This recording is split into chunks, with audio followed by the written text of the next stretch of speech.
Good morning, honorable members and those under the sound of my voice. Psalms chapter 133, verses 1 to 3 says, "How good and pleasant it is for brethren to dwell together in unity. It's like the precious ointment upon the head that ran down the head, even Aaron's beard, that went down to the skirts of his garments. As the dew of Hermon, and as the dew that descended upon the mountains of Zion, for there the Lord commanded the blessing, even life forevermore." In our Moments of Impact devotional segment, I'll be sharing a devotional entitled today, "Kingdom Divided Against Itself Cannot Stand." There's a story recording in Matthew chapter 12, verses 22 to 28, where a man who was demon-possessed, blind, and mute was brought to Jesus to be healed. After the man's encounter with Jesus, he received his deliverance and healing. And all the multitudes were amazed and said, "Could this be the son of David?" Now when the Pharisees heard it, they said, "This fellow does not cast out demons except by Beelzebub, the ruler of the demons." But Jesus knew their thoughts and said to them, "Every kingdom divided against itself shall be brought to desolation, and every city or house divided against itself will not stand. If Satan kills Satan, he is divided against himself. How then will his kingdom stand? And if I cast out demons by Beelzebub, by whom do your sons cast them out? Therefore they shall be your judges. But if I cast out demons by the Spirit of God, surely the kingdom of God has come upon you." In this story, the Pharisees were accusing Jesus of receiving his power to perform miracles from Satan. After hearing their claims, Jesus emphatically retorted, "If Satan casts out Satan, he is divided against himself. How then will his kingdom stand?" Jesus teaches us today an invaluable lesson in this story, that no matter how great a kingdom is, it cannot stand if there is division, internal conflict, fighting, or disharmony. Amos chapter 3, verse 3 says, "Can two walk together except they be agreed?" In conclusion, we hasten to say there can be no progress or forward movement within a marriage, a business, a church, a political party, or even a nation if there is division. Longevity and success demands congruency. I leave you with this final thought today. Never negotiate or accommodate the seed of division.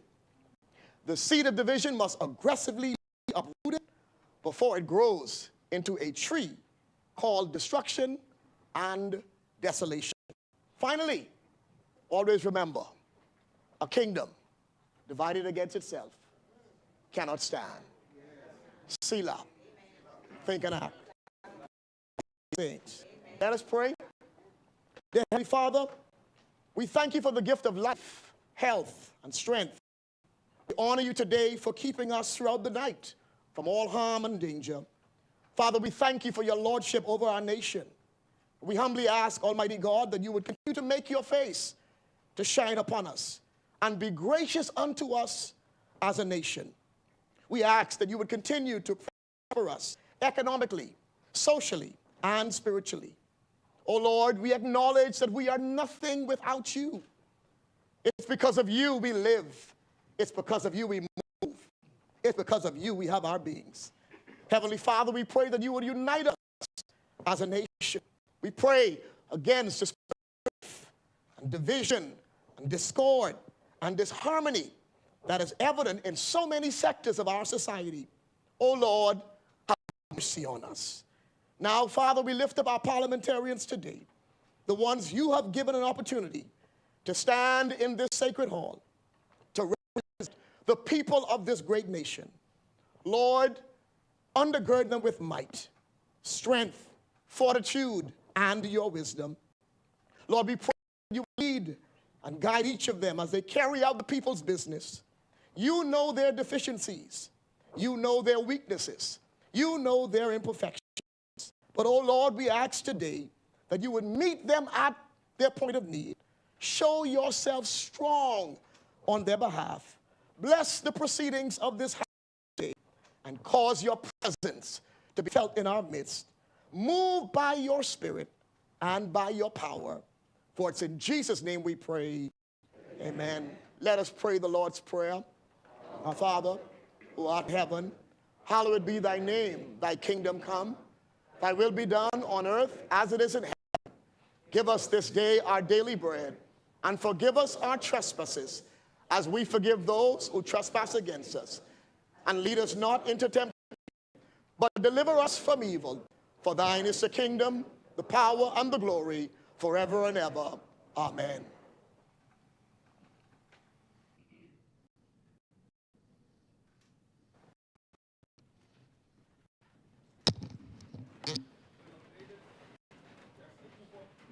Fred Mitchell, Glennis Hannah Martin, Alfred Sayers, Dr. Michael Darwell, Clay Sweeting, Keith Bell, Wayne Monroe, John Miller, Jobeth Colby Davis, Jerry Moxie, Mario Boleg, Jomo Campbell, Basil McIntosh, Miles LaRoda, Pia Glover Roll, Ram, Zane Lightbourne, Dr. Hubert Minnis, Jamal Strawn, John Pinder, Marcus Roll, Leon Lundy, Kirk Cornish, Wade Watson, Leonardo Lightbourne, Leslie Miller Bryce, Leroy Major, Thaddeus Petty, Mikel Bonnaby, Michael Pintard, James Kwesi Thompson, Aram Lewis, Shannon Dawn Carter, Adrian Gibson, Adrian White.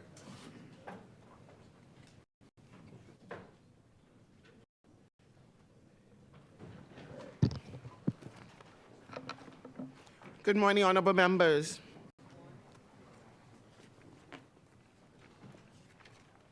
We will now move down the order of business as we do the people's business. Introduction and swearing in of new members.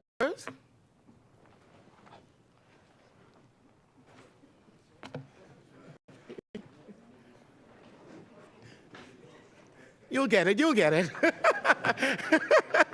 The chair recognizes the honorable member for Freetown. Speaker, with leave, I would ask that the... Yeah, that was last week. Yeah.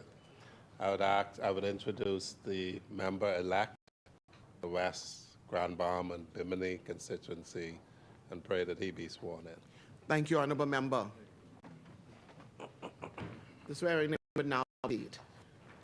I, Kingsley Smith, do swear that I have no knowledge of any cause or impediment why I am not capable of sitting, voting as a member of the House of Assembly of the Commonwealth of the Bahamas for any constituency within the same, according to the tenor and true meaning of the Constitution and the Public Act, or any enactment amending or replacing the same. So help me God.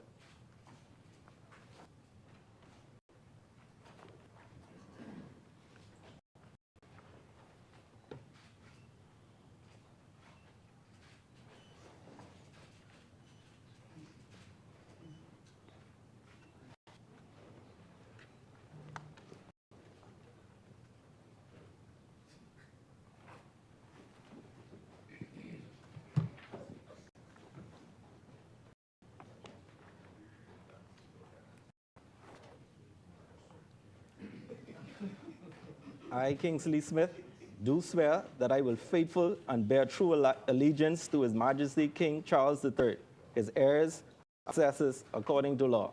So help me God.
That felt good, didn't it? I would like to start by congratulating the newly elected member for West Grand Bahama and Bimini. I would like to take this opportunity to officially welcome you to the House of Assembly, where we do the people's business of the Commonwealth of the Bahamas. You are now one of the 39.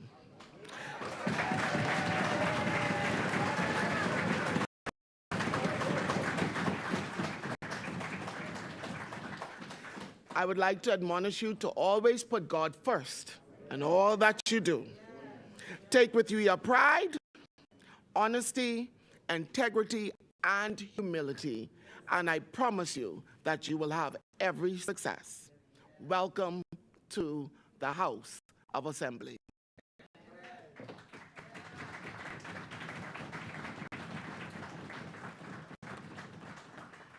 The chair recognizes the honorable member for Karen Rumkey and San Salvador. Thank you very much, Madam Speaker. Indeed, this is a red letter day. For a red letter day. I call it red letter. Yeah, yellow. Yeah. That's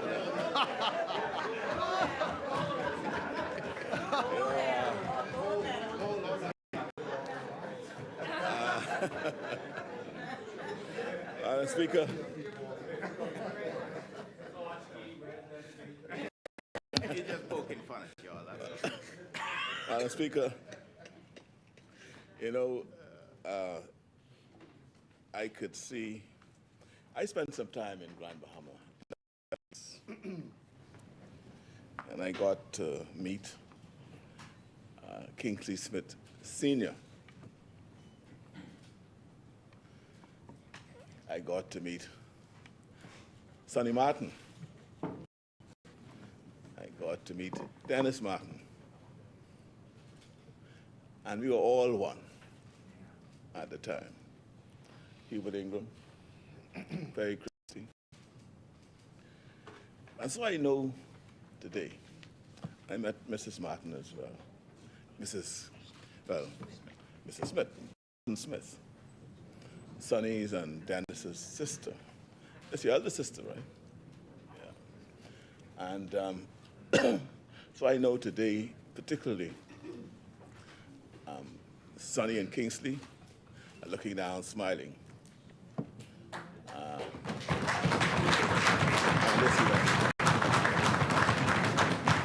And I know Dennis is right here sitting, holding back the tears as he smiled, and I know he's overjoyed and pride for his nephew.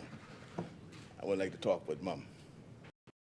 I know she is bursting with pride to see what her son is today.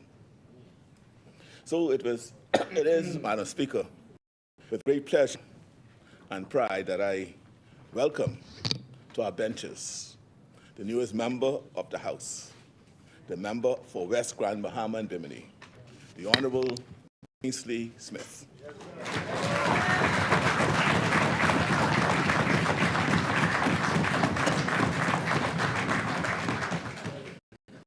By virtue of the fact that he has been elected to serve here, he is deemed to be honorable. By virtue of the fact that he has been elected to serve here, he's also deemed to be a gentleman.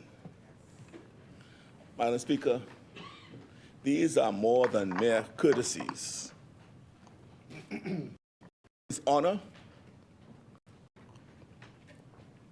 is characterized by the presumption of high principles.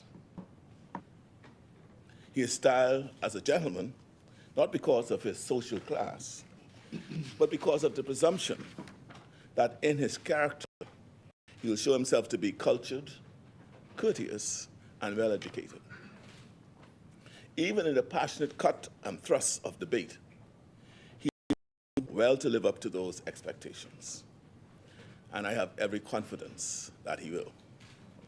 And so we humbly thank the people of West Grand Bahama and Bimini, who once again demonstrated their trust in the Progressive Liberal Party.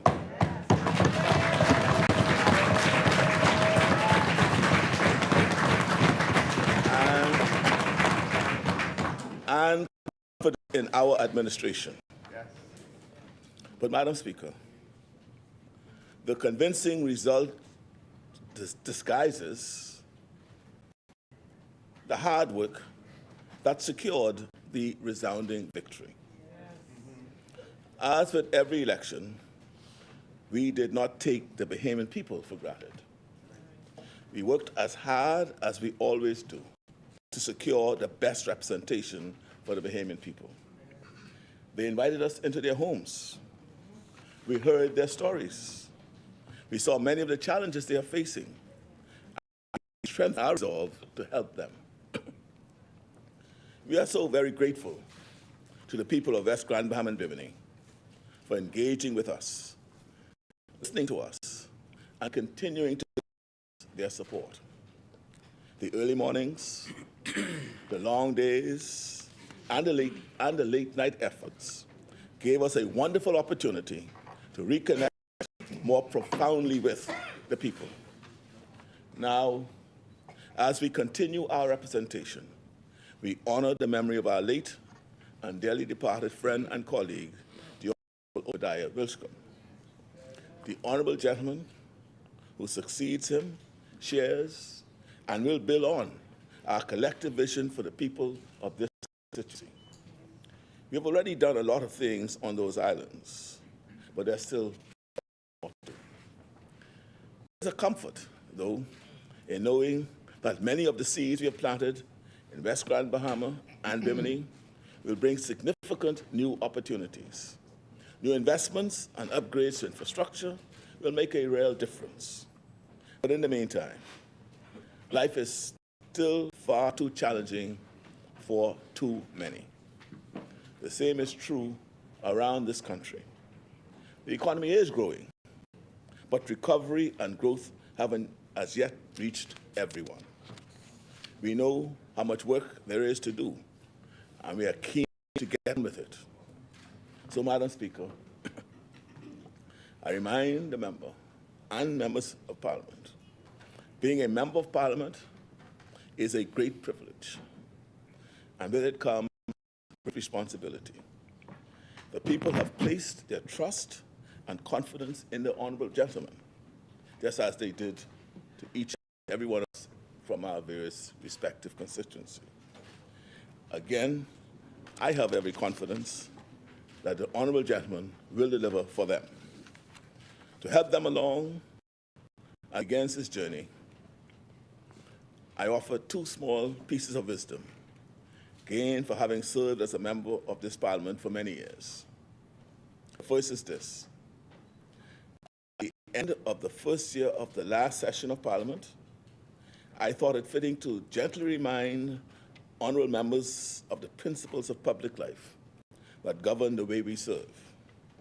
The so-called Nolan principles used in the United Kingdom are a useful reference. I repeat them here for the benefit of the new member. Selflessness, integrity, objectivity, in terms of acting without discrimination or bias. Accountability, openness, honesty, and leadership. If you observe these principles in all that you do, you will do extremely well. My second piece of advice is this. No matter how hard or unpopular, no matter how challenging or complex, it is never wrong to do the right thing. Madam Speaker, as we do in respect of all our colleagues in this honorable place, we pray every blessing upon the life and work of the honorable member, his family and friends. God bless you, sir. Congratulations. You are most welcome in these sittings. I want to thank the members of the West End and Bimini constituency who are here today to witness this momentous occasion. I want to thank you for joining him. I want to thank you for your support. Thank you for the tireless hours that you put in to ensure that he is able to take his seat in this Parliament. God bless you all.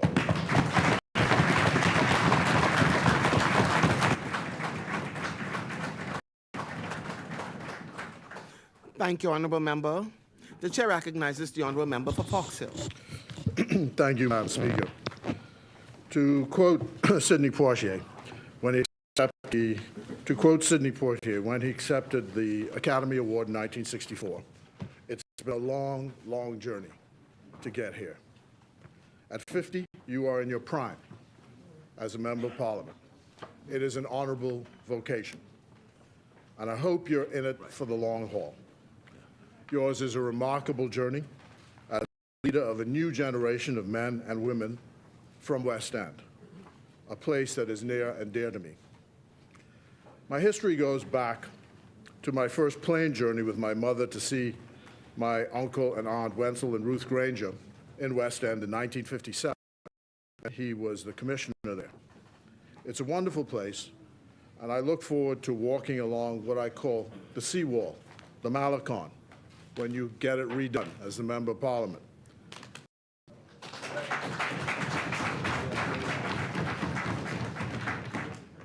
And as you enter and re-enter Parliament on behalf of the people of West Grand Bahama and Bimini. And I want you to promise me that you'll come in August to run with me in the Glenda's Road Race in Bimini. Kitty, we got to make sure. I thank both the people of West Grand Bahama and himself for making the right choice. I had the privilege of visiting both communities and learning what they had to say about the choice of their next leader. And I would say a couple of things to note. Remember all the invective of the campaign and who said what about whom and about what. But do not let the negatives deter you from moving forward. St. Paul says, forget those things which are past and reaching for the mark. But remember also that the past is prologue. Secondly, I said, who would be the candidate for our party? And we said, who would not be the candidate for our party? And you see the result.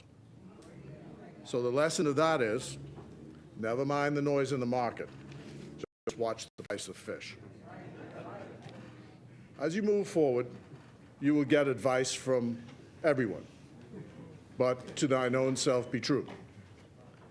And I shall spend the rest of my days as a member of Parliament seeking to improve the power and support of members of Parliament. A new building, rights of MPs and their subventions firmly approved and settled.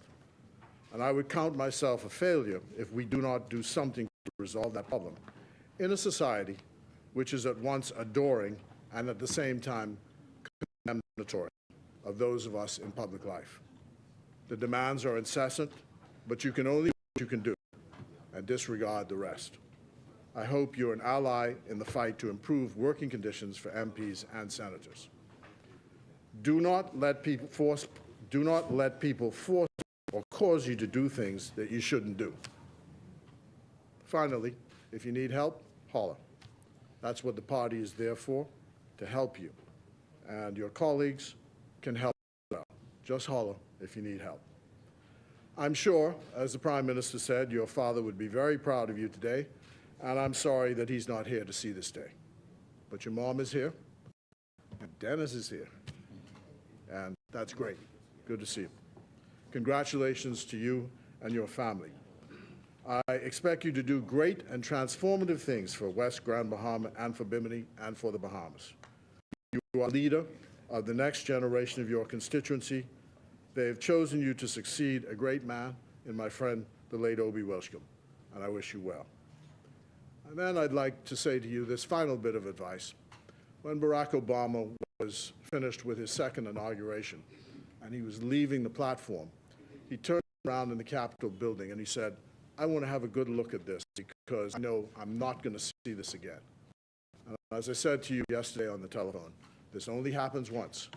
Enjoy it to the greatest extent you can, because it's never going to happen again. God bless you, and good luck.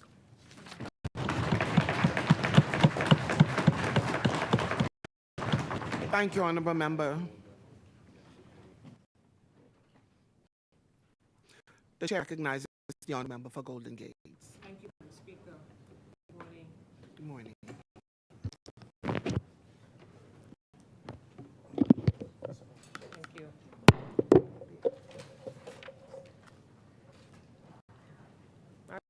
During the month of November, I was privileged to spend time in the communities of West End, West Grand Bahama, and Bimini. And of course, we were the One Love team. And that led up to the by-election. And our pastor this morning spoke about a spirit of unity, teamwork, camaraderie, no seeds of division. And that is what brought us the victory of our new member, the West Grand Bahama and Bimini, a team that worked together for one cause, and that is to bring our member here today. So I would like to congratulate the team that we are for bringing our new member, and welcome to our team. It was definitely a joy to speak to the people of both constituencies and to witness how they not only embraced our new member, but also the love they had for our fallen member, and the fact that they insisted that his legacy, his work, is carried on, and the respect for his legacy. It was a profound love that we around, and of course, that love was transcended to our new member. I was particularly pleased, of course, to be in Bimini, which is the island of my maternal roots, and I was among family, everybody there, cousins, and in that island, even up to days before election in West Grand Bahama, it was clear that the people of the community had already made up their minds who would get their support on the day of the by-election. And of course, they stood behind the banner of not only the Progressive Liberal Party, but their hometown boy, the standard bearer, Mr. Kingsley Smith. So the love of the One Love movement was evident in both constituencies. And of course, while there were loyal supporters of the party and those who had their deep respect for Obi and wanting to uplift his legacy, we got the sense from West Grand Bahama and Bimini, Madam Speaker, that they also appreciated that we presented a candidate to them who had a real vision, a real passion, and a real love for West Grand Bahama and Bimini. And that doesn't discount that we had many soldiers on the ground, both in West Grand Bahama and Bimini. Many of them are in the gallery this morning, looking wonderful. In particular, in West End, I had the pleasure of working the time that I was with Constance, and I know she is here today, with Tanya, with Jeffrey, Gretchen, Sandra, Vanda, Parco, who was another great soldier on the ground, Shay and Deidre. But as I shifted over into Bimini, I have to thank members of the Progressive Young Liberals in Bimini who were strong on the ground. Jaquan, Asia, Lamandria, all of them, even our Nasuvian PYL members who came down, put their support behind our newest member. I want to thank persons in Bimini like El Shadre, Lyndon, Foxy, Nadia, and our new member will remember his visit, in particular, Ward Councillor Meter Roll, who insisted that he visited her, and he came over from West Grand Bahama, flew over, took the ferry, went to her. She didn't want to let him go, and they shared great stories of his coming up in the community, and he shared his vision for what he would do for the community. It was moments like that, the organic moments, where, like I said, the community obviously appreciated that we sent a real hometown boy who truly cares for what happens in the community, can relate to what's happening in the community because he's from the community. So most importantly, we also want to note that I received many comments on the ground that we sent a man of good character, an upstanding member of the community. And while he is a political newcomer, he comes with fresh energy for his constituency. And the constituents express their support for that fact.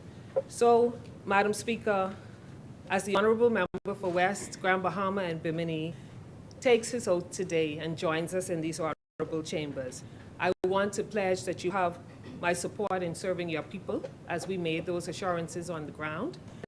We will live up to those assurances that we made to the people.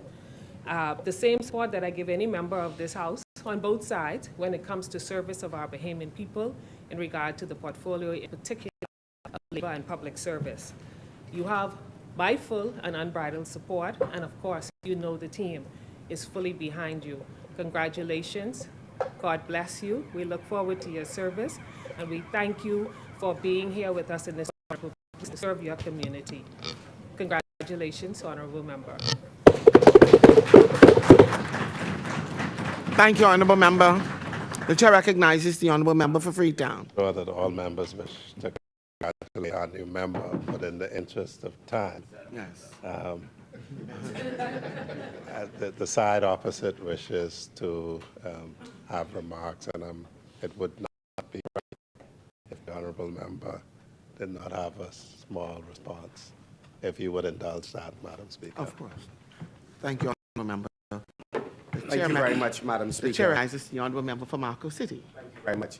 Madam Speaker, let me congratulate the Prime Minister and members of the Progressive Liberal Party for running a spirited resource campaign. and to more specifically congratulate the team of West Grand Bahama and Bimini of the Progressive Liberal Party for the work that you have done on the ground, and most especially to congratulate the family members of Kingsley Smith, who stood by their relative. You know, in politics, we are, as politicians, revered and reviled. And there will come a day beyond the celebrations that in Kingsley's difficult moments, that the care, comfort, and advice of family would be extremely important as he faced darts from without and within. And so I want to congratulate you for taking that journey with him. And to say to Dennis, who we love unconditionally, how much we know you must be proud of your family member who decided to make this tremendous sacrifice on behalf of our country.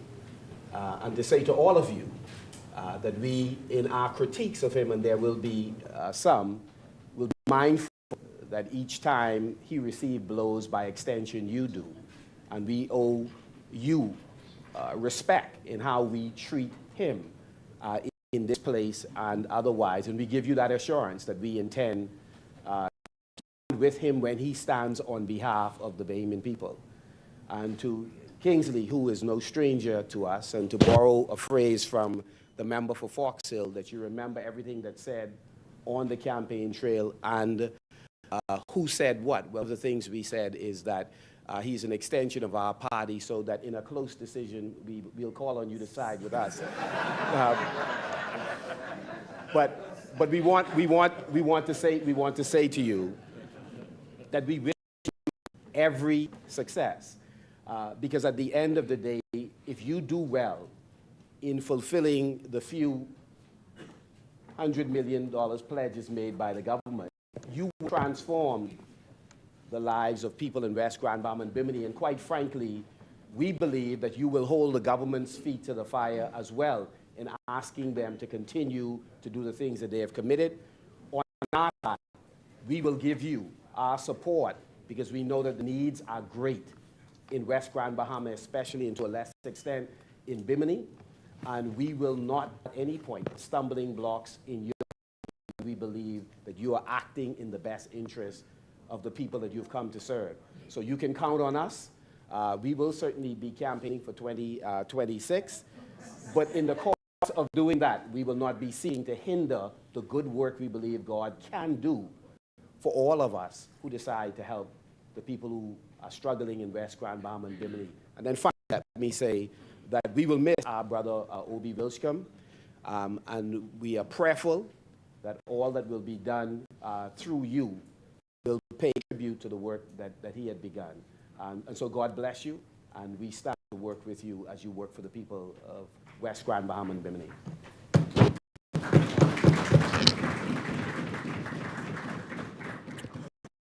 Thank you, honorable members. I know you'd like to say something, East Grand Bahama, but with the leave of the honorable member of government business and opposition business, I would like to extend 2 minutes to everybody as they go into debate if they want to welcome to I know they'd like to welcome the member and they add it to their debate. It could also come in members' statements at the end. Or member statements. At I the end agree. of the agenda. Speaker, you're my favorite, so what you decide, I'm in agreement with. And you know you're mine.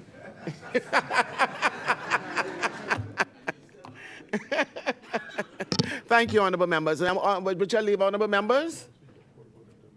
Okay. I would like to invite the new member for West Grand Bahama and Bimini to engage at this time.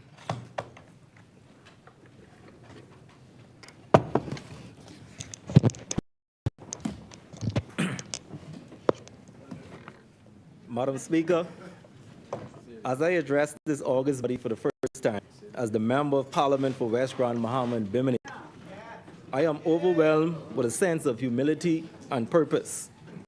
This moment is not merely about an individual achievement. It is about the collective hopes and dreams of the people I am now honored to represent. I wish to start by expressing my profound gratitude to the Almighty, whose guidance has been my constant companion. The trust that the people of West Grand Bahama and Bimini have placed in me is a sacred responsibility that I embrace with all my heart. My journey to this chamber has been fueled by the aspirations of our communities, the tireless work of dedicated individuals, and the unwavering belief in the power of our collective will to create change. I extend my heartfelt thanks to our Prime Minister, whose confidence in me has been a source of great encouragement and inspiration. Your leadership, vision, and dedication to our nation are pillars upon which we can build a brighter future for the Bahamas. Madam Speaker, to the Progressive Liberal Party, I express my deepest appreciation. Your support has been instrumental in my journey here. The guidance, wisdom, and unwavering commitment of our party to the ideals of progress and unity have been the bedrock of my political journey. To my colleagues in Parliament, I extend a hand of partnership and collaboration. Our work together is vital in bringing about the change and development our nation needs.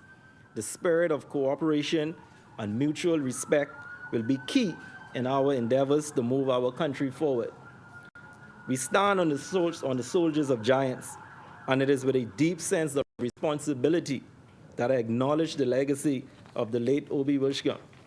His dedication to our nation and its people sets a benchmark for all of us. As we honor his memory, let us also commit to continuing his work, the same fervor and dedication. Being a servant to our nation is a role on with joy and seriousness.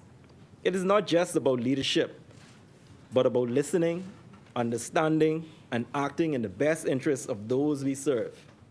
I am here not only to speak, but to listen, not only to lead, but to collaborate, and not only to represent, but to truly embody the hopes and desires of our people.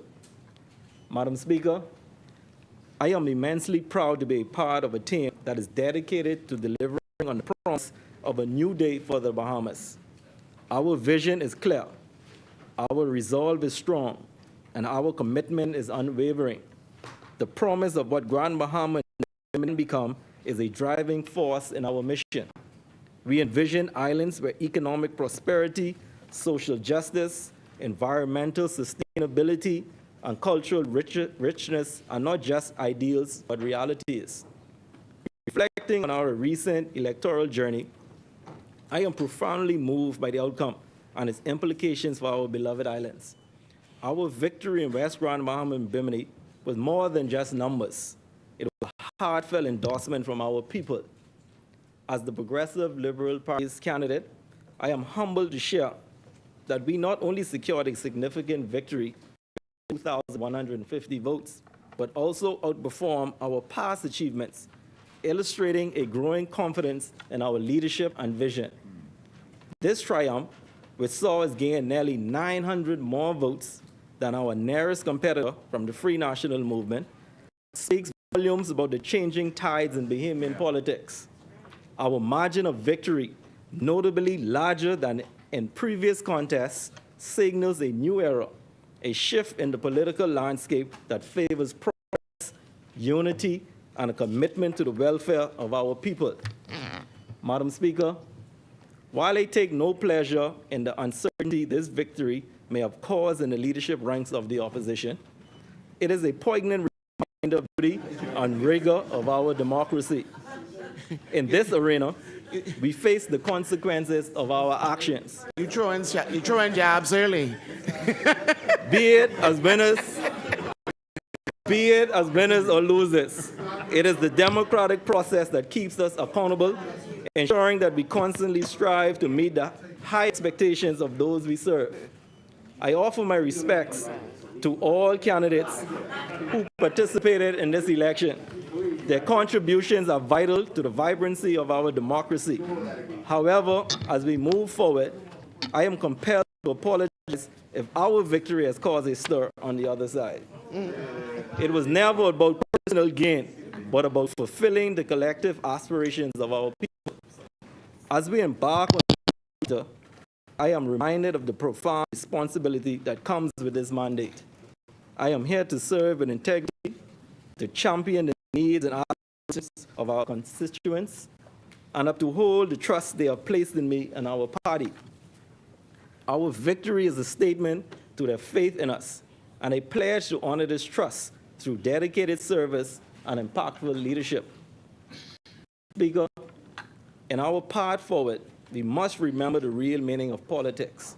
It is about service to the people, about creating a better world for the next generation, and about ensuring that the voices of the least amongst us are heard and respected.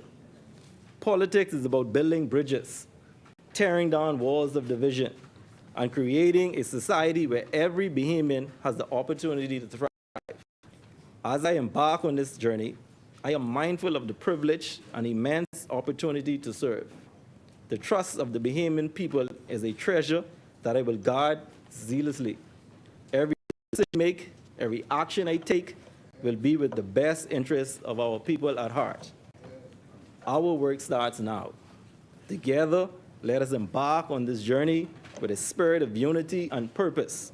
Let us tackle the challenges ahead with courage and determination. Let us build a Bahamas where every child can achieve their dreams, where every citizen can live with dignity, and where our nation can stand as a beacon of hope and prosperity.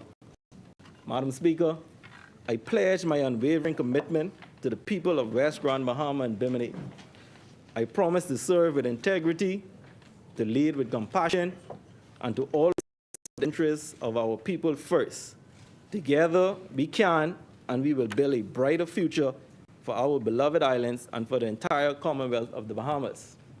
Before I take my seat, Madam Speaker, I would like to acknowledge we have over 30, 40, 50 persons that came in from West Grand Bahama and Bimini. I would like to acknowledge all of them. Please, that.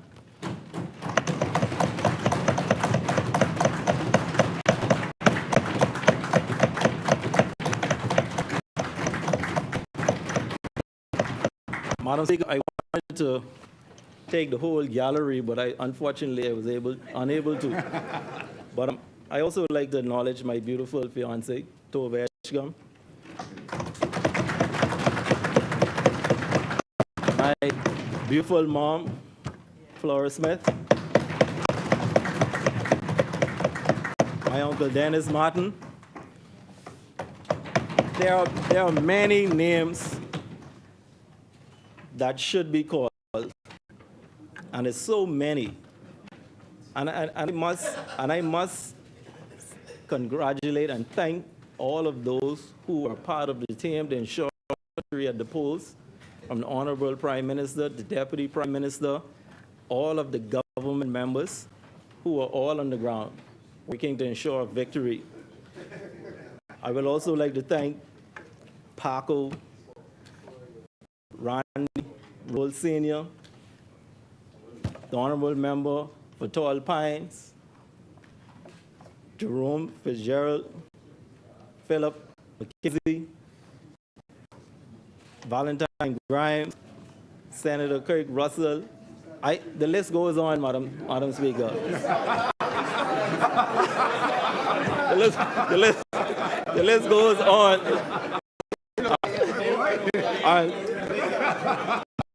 Don't get in no trouble. No, so, yes. And I also thank my Kingsley III, Kiaja, who are here with me today. And also, I want to also acknowledge and welcome the Honorable Willett Belliard, a member of the government from the Turks and Caicos Island. I've met the honorable member in law school at the University of Buckingham. We studied law together. Very sharp young man, you see that. Very, very sharp. I also would like to thank the Senator Randy Rule for all the work that he would have done also in Bimini. The campaign coordinator, Lloyd Grant, Jared Rule, and all others. And I do apologize, I did not call your name, but you know I have you in my heart. And Robert, and you know, he's looking directly in my eyes though. So he doesn't want to be, I forgot, who's that? So, Madam, who's that? Eddie Monroe. And the list goes on. And so, Madam Speaker, I thank you.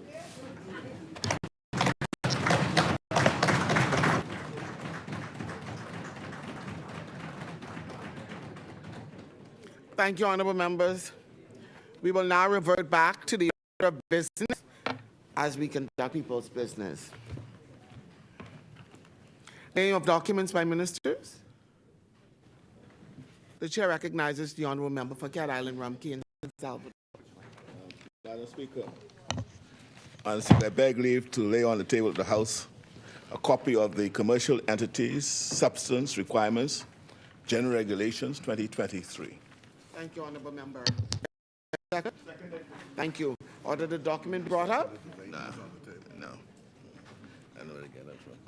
Okay, thank you. Order the document do lie on the table. Further laying of documents?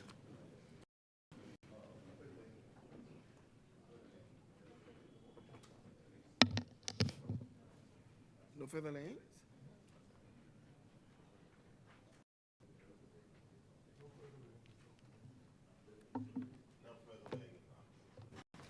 Thank you, honorable member. Statements and communications by ministers. The chair recognizes the honorable member for Fox Hill.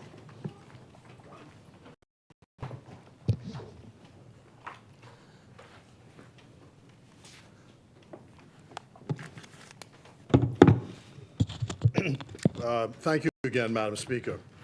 Yesterday, the 5th of December 2023, marked 10 years since the passing of Nelson Mandela, the late president of South Africa, and I thought that I should mark the passing with an expression of remembrance on behalf of the Commonwealth of the Bahamas. The history of the Bahamas and Nelson Mandela are intertwined. It was here that in 1985, at the Commonwealth Heads of Government meeting, chaired by our founding Prime Minister, Sir Lyndon Pinley, that the Accord were agreed to impose sanctions on the racist regime in South Africa as a result of their insistence on the continuation of apartheid. It was here on the steps of this House of Assembly in 1979 that myself, the late Beryl Hannah, late Vern Darville, Sandra Dean Patterson, Glenys Hannah Martin, stood to denounce the system of apartheid and to begin what was called the Bahamas Committee on Southern Africa and the campaign for the freedom of Nelson Mandela. You will recall that he had been imprisoned by the regime in South Africa for offenses against public order and had been branded a terrorist and treasonous because of his opposition to apartheid. It is important to note that one day you're branded a terrorist, the next day you're called a hero. On the 23rd of December, 1993, Nelson Mandela landed in the Bahamas and spent a week here, leaving our country on the 30th of December 1993. While here, he met our public officials, including our then Prime Minister Hubert Ingraham, and the cabinet, including the Foreign Minister, Sir Orville Turnquest. Hosted at the home of Sir Lyndon and then Lady Pin. Upon his arrival, I renewed my brief acquaintance with him at the then Nassau International Airport. And I've included in this statement the photo of the press conference which he held upon his arrival, the photo taken by Peter Ramsey of the Bahamas Information Services. I had met him earlier in the summer, late summer of 1992, when I spent 6 weeks in South Africa. I was then a senator as an observer for the Commonwealth, as we sought to shepherd the transition to the democratic process in South Africa. That transition took place in 1994, and South Africa is still alive today. That transition took place, as I said, in 1994, and in the 6 weeks I spent there, I traveled the length and breadth of the country and met with all levels of public officials and leaders of the independence movement in South Africa and the apartheid government. In September of 1992, I met Mr. Mandela, whom we call affectionately Madiba, at his headquarters of the ANC in Johannesburg. It was an honor, and one which I will never forget, and which I had never expected, and I'm probably the first Bahamian to have met him. Indeed, his freedom from prison is a lesson to those who think life is that often the darkest hour is just before dawn. I was in Duncantown, Ragged Island, where Nelson Mandela was freed by the apartheid regime. It had gotten to the point of them begging him to leave prison. Such was their desperation to save their regime. He came out on his own terms, hand in hand with his wife, Winnie. It was the 10th of February, 1990, some 33 years and change ago. I remember the day because it was the day of the rededication of the Anglican Church in Duncantown, and it was amongst the last of the public appearances of the late Sir Cecil Wallace Whitfield, then leader of the opposition. We flew to Nassau on the same plane, home. Archdeacon Keith Cartwright had rebuilt the little chapel in Duncantown. As honorary secretary of the Committee on Southern Africa, it was my job to issue the statement welcoming his freedom from prison and the march toward a new South Africa. There were no cell phones or tablets then, and I had to hoof it down to the local Batelco station, send a telegram to my friend, the late Clunas Devaney, who was then the editor of the Nassau Guardian, to issue the statement which was carried the next day on the front pages of the Bahamian press. I joined Prime Minister Perry Christie at the funeral of Mr. Mandela held in Johannesburg on the 10th of December 1993.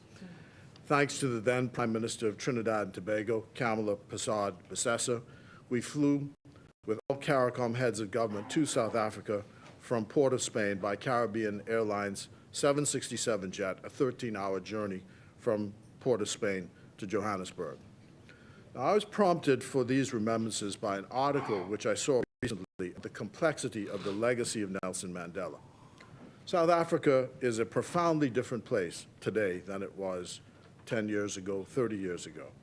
Its government is democratically elected, but it's having a rough time with its people, especially the young people, thinking that the troubles they face may be a direct result of the freedom they obtained under Mr. Mandela. This often happens as the great moment fades from the minds of those who were present, and many of the pioneers in the fight have died. The next generation simply does not appreciate the struggles in the face of the present tides. We see it happening in our own Bahamas. The article said that Nelson Mandela has a public legacy of having brought peace and reconciliation to his country by the extraordinary acts of forgiveness he displayed to those who had despitefully used him. But the public persona was an act of discipline in the national interest. He was deeply saddened and often angry and depressed at the years that he was in prison and how he was treated. But that was the private man. The public man kept his composure and brought about an era of peace to the nation and stepped down after one term.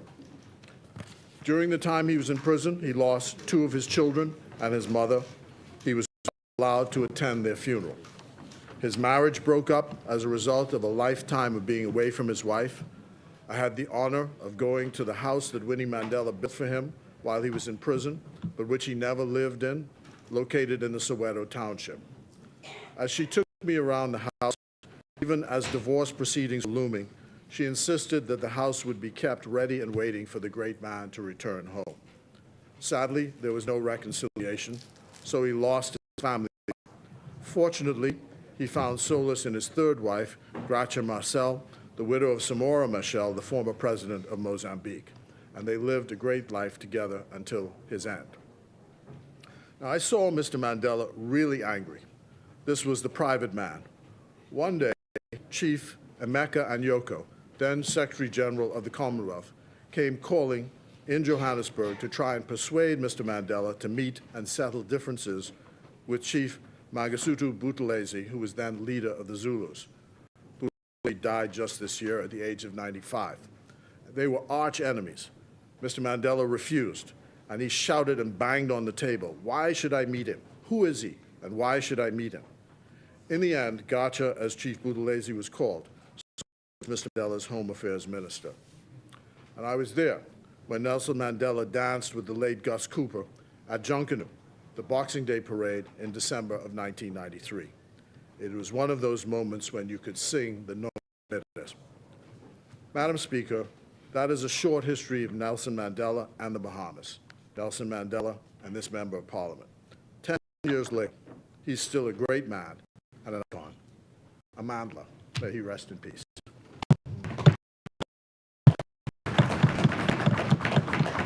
Thank you, Honourable Member. Order that the document be brought up.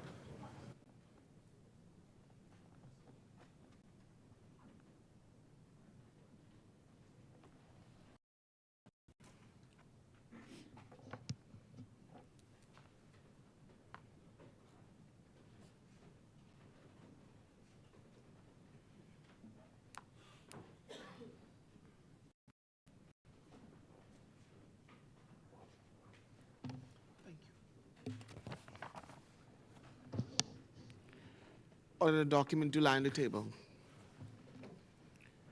Further statement and communications by Minister. The chair recognizes the honourable member for Elizabeth. Thank you, Madam Speaker. Madam Speaker, last week this government participated in COP28 summit, where all global leaders and business shared their individual commitments to make this planet more sustainable. As a small island developing state, the Bahamas is embarking on a journey towards a brighter, cleaner, and more sustainable future. To kickstart this transition, Madam Speaker, I'm pleased, as the Minister of Energy and Transport, to announce the launch of a request for proposal, Family Island New Energy Generation via microgrids, clean fuel, and renewables. Madam Speaker, our vision is clear: to provide our people with better and more affordable electricity. It is not just a possibility, it is our mandate, and we are fully committed to making a reality during this administration. With the initiation of our request for proposals, we invite independent power producers projects to propose a comprehensive microgrid solution comprising approximately 25 megawatts of renewable energy and additional 90 megawatts of prime power generation.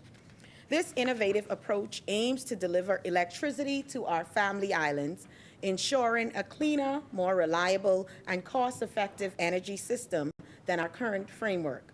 This transition to cleaner, more efficient fuels marks a crucial step in positioning the Bahamas as a leader in the regional and global energy transition, reflecting our commitment to environmental sustainability and technological advancement. Our commitment to innovative and adaptive strategies has never been more stronger. We are investing in sustainable infrastructure and transitioning to renewable energy sources. During COP28, our Prime Minister was focused on advocating for climate solutions that address our specific needs and vulnerabilities. And we are here to present the actions of this government to back up his commitment and bring our promises to reality. Madam Speaker, in collaboration with Bahamas Power and Light Company, BPL, this government is taking proactive steps to explore responsible energy generation and usage within our domestic energy sector. We recognize that climate change disproportionately impacts our developing nation, and adaptation and mitigation measures are essential for our future planning and strategies. To this end, our goal with this RFP is to create more independence in energy generation on all our islands, utilizing clean fuel and renewables. To achieve this, we're inviting bids from respondents interested in offering renewable energy-based IPP projects for multiple systems in Abaco, Andros, Bimini, Eleuthera, Exuma, Long Island, Rum Key, San Salvador, the Berry Islands, and the Moors Islands, Guanaqui, Hopetown, and Manawaki. These projects aim to regulate resource management, improve energy storage capacity, facilitate new generation capabilities, and enhance sustainability efforts. The development of microgrids on these various islands will ensure consistent and reliable power output for its inhabitants 24 hours a day. Madam Speaker, we understand that each island has unique requirements, loads, and generation levels. Therefore, the specification for the solar array will be at least 30% of the total installed generation on islands in cases where the current generation is sufficiently serving island loads. We encourage respondents to explore alternative technologies such as microturbines and fuel cells, especially if they are suitable for specific situations. I understand the hardship that families and businesses are facing these days due to an unreliable electricity supply, as many of our electricity systems are in due time to be updated. Hence, we have made requirements for battery energy storage systems to be incorporated in each proposal. It's crucial for us to ensure a seamless backup power upon the loss of the primary distribution system. Madam Speaker, these projects will be managed locally, minimizing wastage, reducing generation costs, and ultimately driving each island involved towards the goal of self-sustainability. To ensure the success of these projects, a central microgrid controller will be employed across all microgrids around the Family Islands. This will improve efficiency, maximize savings, and increase the reliability by alerting Bahamas Power and Light Company of any outages or changes to the system almost immediately. We understand the paramount importance of having the human resources at BPL effectively trained to manage and operate these new systems. They are our priority. Hence, we are ensuring the day-to-day operation of the microgrid is in capable hands. We invite world-class firms who have proven experience in developing similar projects to submit proposals so that Bahamian people can benefit from the most reliable and cheapest solution. The Bahamian people deserves the best the world has to offer. To be eligible for evaluation, all firms must meet specific experience and qualification standards, including microgrid renewable energy facility construction capability, and a clear warranty policy is essential for ensuring the performance of proposed equipment. The project's proposals evaluation is key to our goal, as we are committed to ensuring that every Bahamian could benefit from these projects.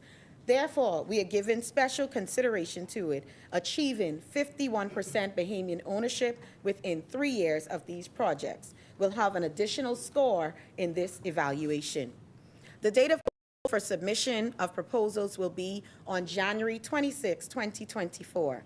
We urge all interested firms to submit clarification questions or obtain information through the public procurement portal, where responses to all questions will be made available. Family Island site visits will start with Eleuthera on the 11th of December, 2023. The full schedule is outlined and attached to the RFP as an addenda. Madam Speaker, before I conclude, I wish to share that the Ministry of Energy and Transport and BPL are working to improve the reliability and reduce the cost of energy in the Bahamas. Nothing can move or happen without energy. The Davis administration understands the importance of stable energy for the 11th grade student attending NGM Major High in Buckley's at night for exams. We understand that the owner of TKL Dessert Shop in Tarpon Bay, Eleuthera, requires consistent energy to bake bread and keep the coffee hot for her patrons. For shopkeepers like the owner of Evans One Stop Convenience and Sound Andress, reliable energy is needed to keep the meat frozen and dairy products cool. For the senior citizens coping with diabetes, stable is required to keep the insulin medication at the right temperature. As the Minister of Energy, I'm committed to improving our energy security. This responsibility is personal for me because I understand the needs and concerns at a fundamental, basic human level. This RFP represents a historic opportunity for the Bahamas to lead in sustainable energy generation, reduce our carbon footprint, and secure a brighter future for our people. Together, we can make a difference and build a more resilient and sustainable nation. Thank you. And I will table. I will also Thank you, table Honourable the Member. RFP. Order that the document be brought.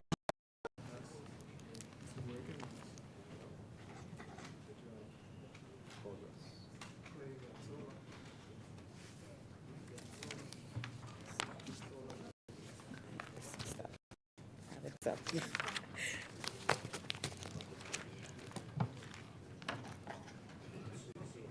I have some attachments that I'm gonna always have to bring back because they didn't bring it.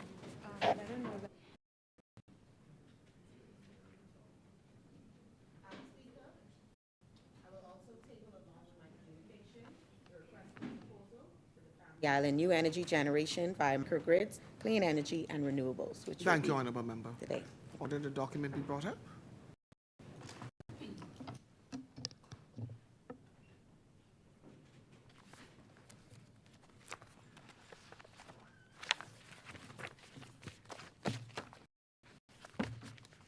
Order that the documents do lie on the table.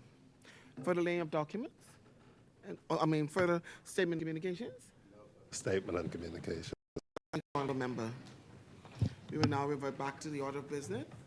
Communications by the clerk. Messages from the Governor General. Messages from the Senate. Motions for leave of absence, leave to resign, seat, and presentations of petitions. Presentations of reports of committees. Adoption of reports of committees. First reading of bills. The chair recognizes the honourable member for Freetown. Madam Speaker, I beg leave to firstly withdraw the International Business Companies Amendment Number 2 Bill 2023 that was tabled last week, and to replace it with a bill by the same name, the International Business Companies Amendment Number 2 Bill 2023. Madam Speaker, the only difference being a schedule that imposes fees for the new services provided by the bill. Thank you, honourable member. Is there? Thank you, honourable member. Order the document be brought up.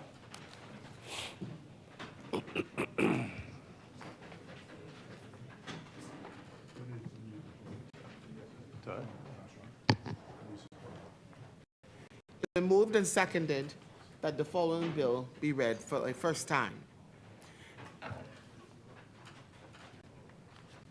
A bill for an act to amend the International Business Companies Act for demerging an international business company and for converting an investment condominium to an international business company and for connected purposes.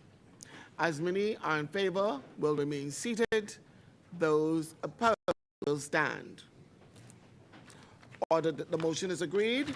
Ordered that the bill be read for a first time and tabled. A bill for an act to amend the International Business Companies Act for the merging an international business company and for converting an investment condominium to an international business company and for connected purposes. For the first readings? No further first readings. Honourable member. Second reading committal bills.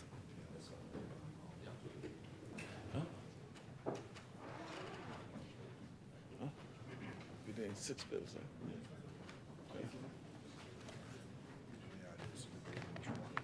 Huh? Yeah.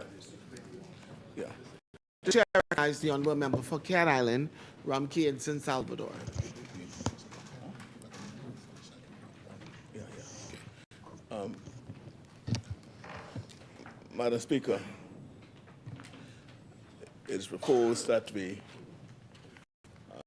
do a compendium of bills. They're all related and connected in respect to the financial services industry. Those bills are a bill for an act to provide for the continuation of the Financial Intelligence Unit and to repeal and replace the Financial Intelligence Unit Act. That's 10 on the agenda. A bill for an act to amend the Investment Condominium Act, permitting an investment condominium to convert to an international business company for an exempted limited partnership and for connected purposes.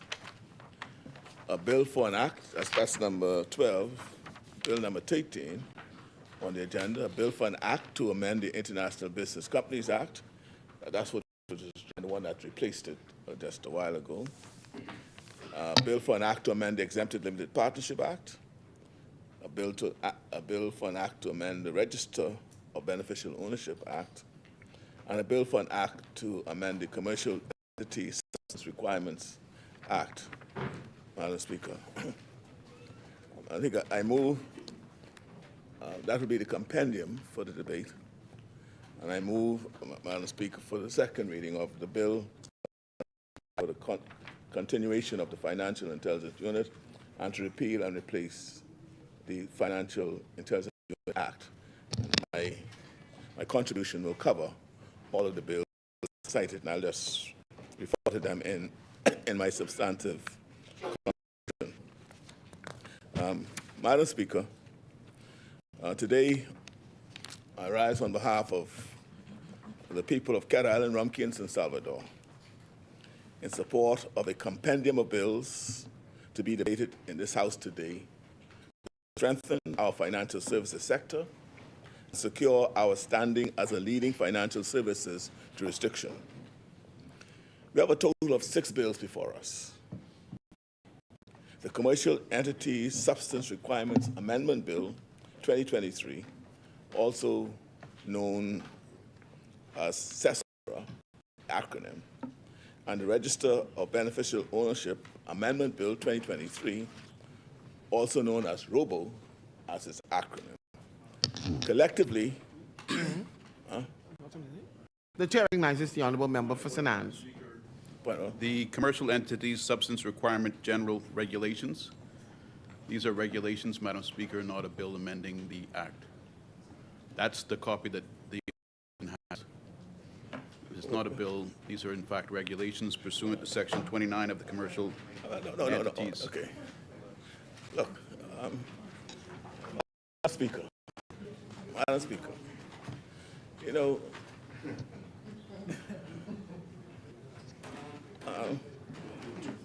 I did, look, what I did this morning was lay the regulations, right, that put in context the amendment to the substantive bill. If you go to your agenda, right, bill number 16, you see that? That was laid some time ago.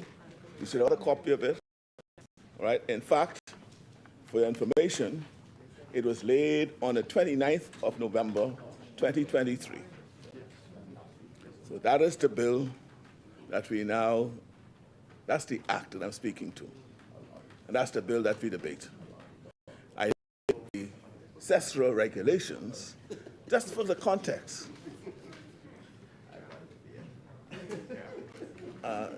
You still have a problem? We were provided with a link by the member of the business to the website, so I'm just waiting for that website to come up. But I wouldn't dare interrupt the member for Cat Island, Rumkey, and San Salvador for any frivolity. So No, but He can continue if he likes. You interrupted me. No, you interrupted. I just want to clear the air. Well, I'm just being polite. I'm not quite ready to confirm or deny what you're asking me to No. confirm or Before deny. you. Waiting for the site to come up, and the member of government business is now providing you something through Fox. You just go. It's online. It's on the site. But quite apart from that, right? You see, I am not. You have an agenda, and if you look at the agenda, you'll just see what you're doing. Thank you. Thank you, Honourable Member. Honourable Member, you may proceed. All right. So I speak about the CESRA bill, the Act, which is the Commercial Entity Substance Requirements Act, which we call, the acronym is CESRA. So I'll be referred to as CESRA going forward. And then the Register of the Beneficial Ownership Amendment Bill 2023, ROBO. And what I'm saying, Madam Speaker, these two bills collectively address the remaining reforms to become compliant with economic substance reporting standards to ensure that we are off the non-competitive list for the OECD and EU. Both bills strengthen our anti-money laundering and counter-terrorism financing framework. Then the Exempted Limited Partnership Amendment Bill 2023. Then the International Business Companies Amendment Bill 2023. And the Investment Condominium Amendment Bill 2023. Those bills reflect innovative structuring opportunities in response to certain tax and structuring changes in key markets, specifically Brazil. They reflect innovations that are keeping the Bahamas at the cutting edge in the global financial services landscape. Finally, the Financial Intelligence Unit Bill modernizes our financial intelligence unit according to today's best practices and standards to provide adequate oversight, monitoring, and financial investigation rigor to ensure compliance with international financial services standards and best practices. Madam Speaker, CESRA, the Commercial Entity Substance Requirements Bill, seeks to amend the Commercial Entity Substance Requirements Act, which in turn repeal and replace that bill. Madam Speaker, given the initial bill was passed in 2018, and given the short interval between this amendment that we bring now and the last, persons would legitimately question and ask, why are we attempting to adjust CESRA so soon after it's brought into force? That's a short answer. That short answer is that we are committed to reflecting the highest standards in our financial services industry. The Bahamas fell within the scope of the Organization for Economic Cooperation and Development's Forum, that's the OECD Forum, the Forum on Harmful Tax Practices, the FHTP, Forum on Harmful Tax Practices. We fell under that scope in December 2017, when we became a member of the OECD's inclusive framework on base erosion and profit shifting, better known as BEPS. So when we became a part of that, we felt to be monitored under the harmful tax framework. The Bahamas agreed at that time to implement BEPS for four minimum standards, one of them being 5, countering harmful tax practices and preferential regimes. Bahamas is now monitored by the Forum on Harmful Tax Practices with respect to the implementation of the global standards for economic substance reporting. This is for all activities related to financial and other service activities, such as banking, insurance, fund management, financing and leasing, headquarters operations, shipping, and distribution or service centers. Intellectual property assets and patents are also included in this grouping. What this means is that we are required to adhere to the highest international standards when it comes to the provision of these services within our borders, whether it involves a resident or non-resident entity. Where there are issues that emerge, we have committed to addressing them directly in recognition of our commitment to transparency and compliance.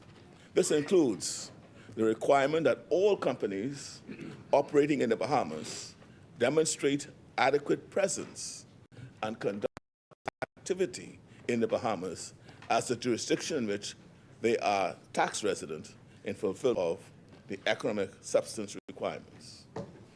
This is intended to curtail tax avoidance efforts by any entity. As you know, Madam Speaker, the issue of economic substance reporting has been going on for some time. Shortly after taking office in 2021, we were informed of the EU's intentions to add the Bahamas to its blacklist for concerns related to economic substance reporting. As we sought to address the matter, a number of issues emerged regarding the previous implementation of the economic substance reporting process that could not meet the strict standards of the EU and the OECD. I'm not pointing any fingers, Madam Speaker. After all, government is continuous, and there are experts working across administrations. However, there are some serious concerns about the government's approach to compliance with these reporting standards during the years prior to this administration coming into office. So, for example, we discovered that the implementation of the process was, in fact, subpar.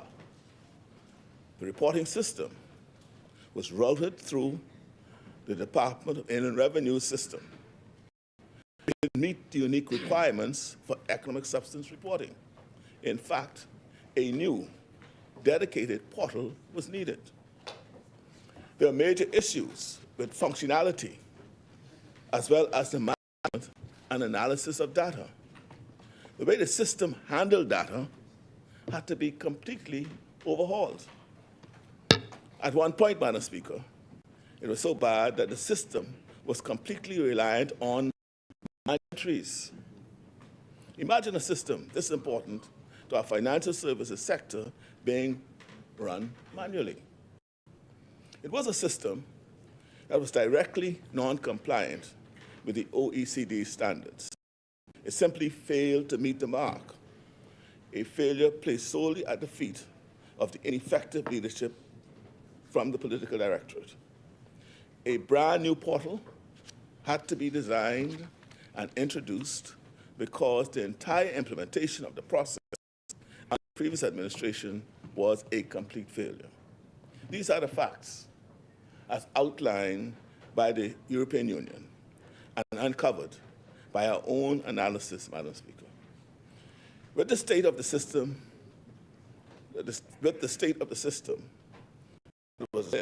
we are not talking about minor tweaks, but the development of a completely new approach from scratch. This meant that we were not able to make the April 2022 deadline to avoid being placed on the EU's blacklist that they warned us about upon taking office. That is because the mess takes far longer than doing it right the first time, Madam Speaker. But we knew that if we worked swiftly and thoroughly, the blacklisting would be a temporary setback. We quickly drafted the necessary changes to our approach and redeveloped a dedicated portal for economic substance reporting. Earlier this year, after several months of work, the Bahamas underwent a preliminary assessment by the High Harmful Tax Unit framework, and I must inform you that October, the Bahamas economic substance regime has now been rated not. A few recommendations to make key changes. These include soft recommendations on the verification of data and more intensive reviews of certain entities, as well as a hard recommendation urging us to undertake the required exchange of information under that standard. The takeaway here is the fact that the Bahamas has now been classified as not harmful, and we will build on our current momentum by ensuring that we address the Secretariat's recommendations. While all of the recommendations are important, it is the third hard recommendation that is crucial. The third recommendation is the reason for the imminent amendment to the Act. It is also the reason why we are making an amendment to the Robo Act, the Registered of Beneficial Owners Act. The key issue that both of these amendments address is the need of these portals to interface with one another to facilitate the exchange of information. We were able to speak to the OECD and committed to making this exchange of information possible by the end of this calendar year. We fully intend to honor that commitment. Since then, we have organized, cleaned, and compiled data and migrated it to facilitate the exchange of information between the two parties. We are doing all that they ask us to do. And as a result, we expect that we will remove from the EU's blacklist as long as they don't move the goalposts again. Now, if the goalposts stay where it is, we will be off the blacklist. But if they move it, that brings us to the Commercial Entity Substance Requirements Regulations. It's an answer.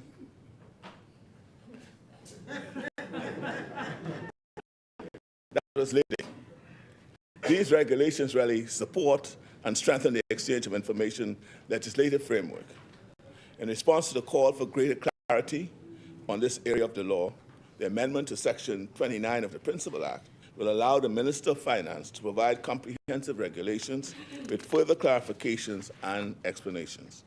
We had to develop these regulations because it was not done before.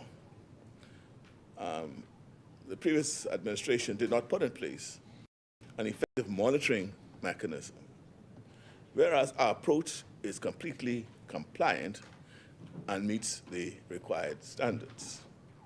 There are a number of other notable changes related to the reporting of information by parent companies, the requesting of additional information from entities, the spontaneous exchange of information, and the removal of reportable jurisdictions from the Act to the regulations to allow for faster changes when the need arises. The demands made by the international regulatory bodies are onerous. Yet at every level, the Bahamas complies.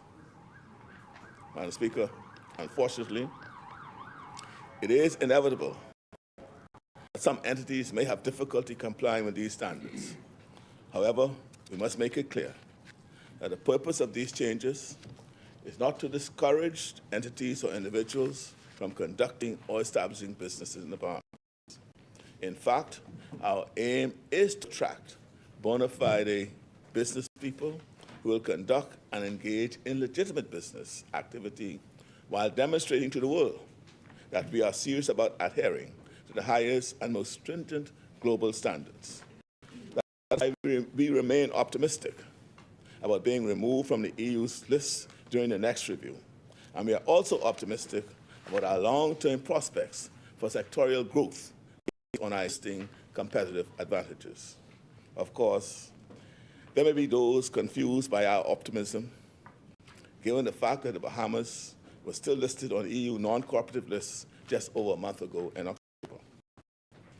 However, it should be noted that this assessment was based on the OECD's report that was completed in April. So at the time the EU made its decision, the information was already over 6 months old.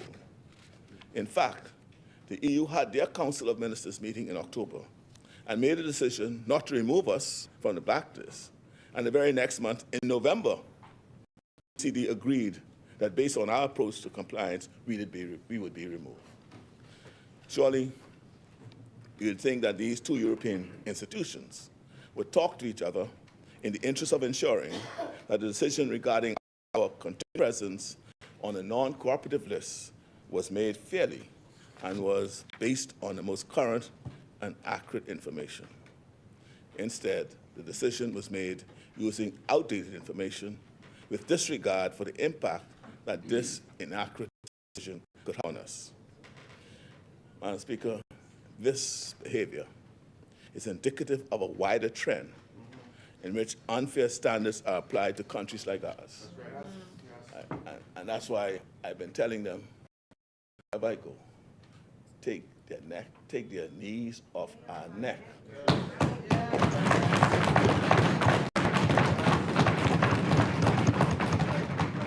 From day one, Madam Speaker, I'm advocating on the world stage for a change to the existing financial services regime.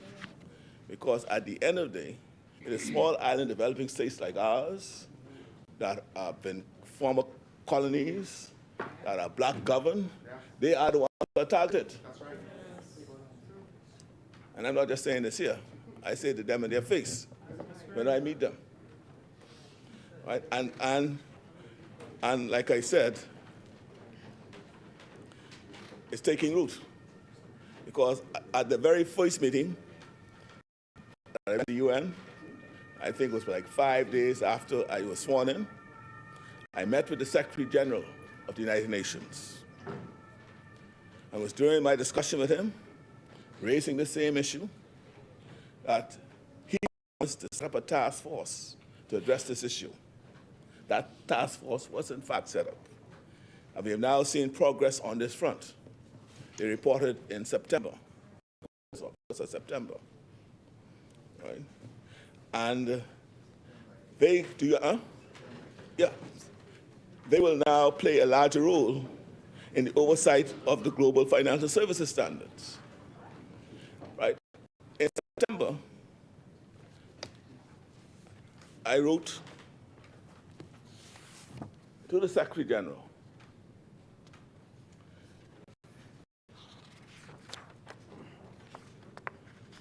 and I laid this letter on the table, launching a complaint against the OECD and EU, talking about their harmful practices, referring to my conversation with the UN General and the task force report, using that as the basis for their intervention. And I sent this to the Secretary General of all various organizations, CARICOM, the Commonwealth, the African Union, right?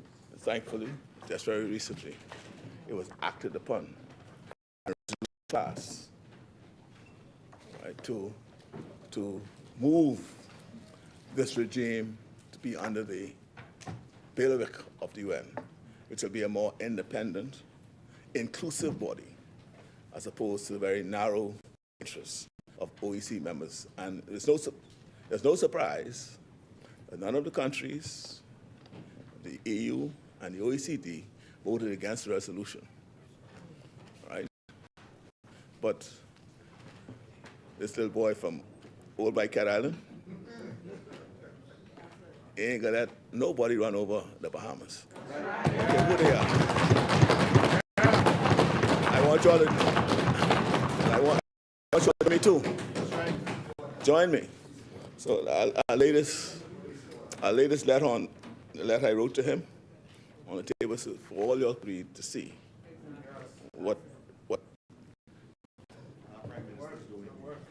brave is all about.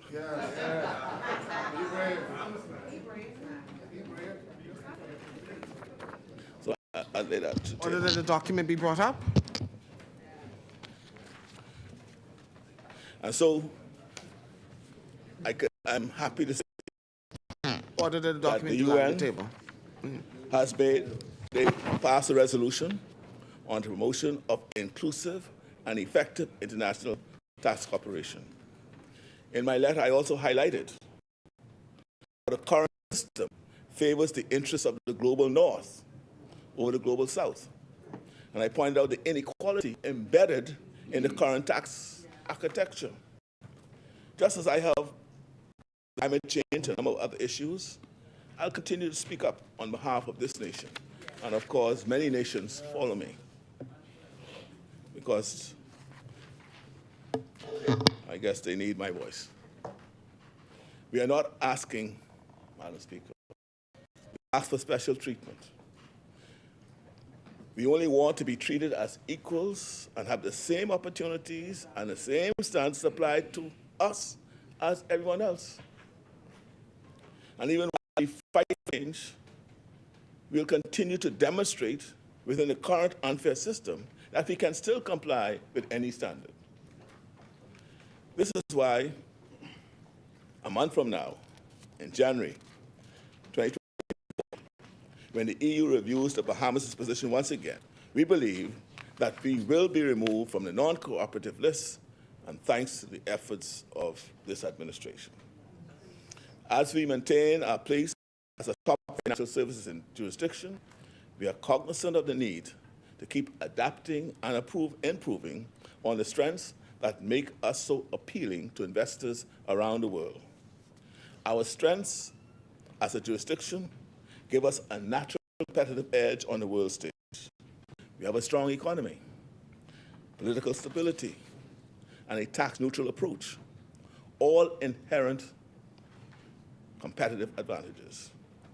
We also have arguably the most financial services talent per capita in the world, led by behemoth working at every level of the corporate structure of local financial institutions.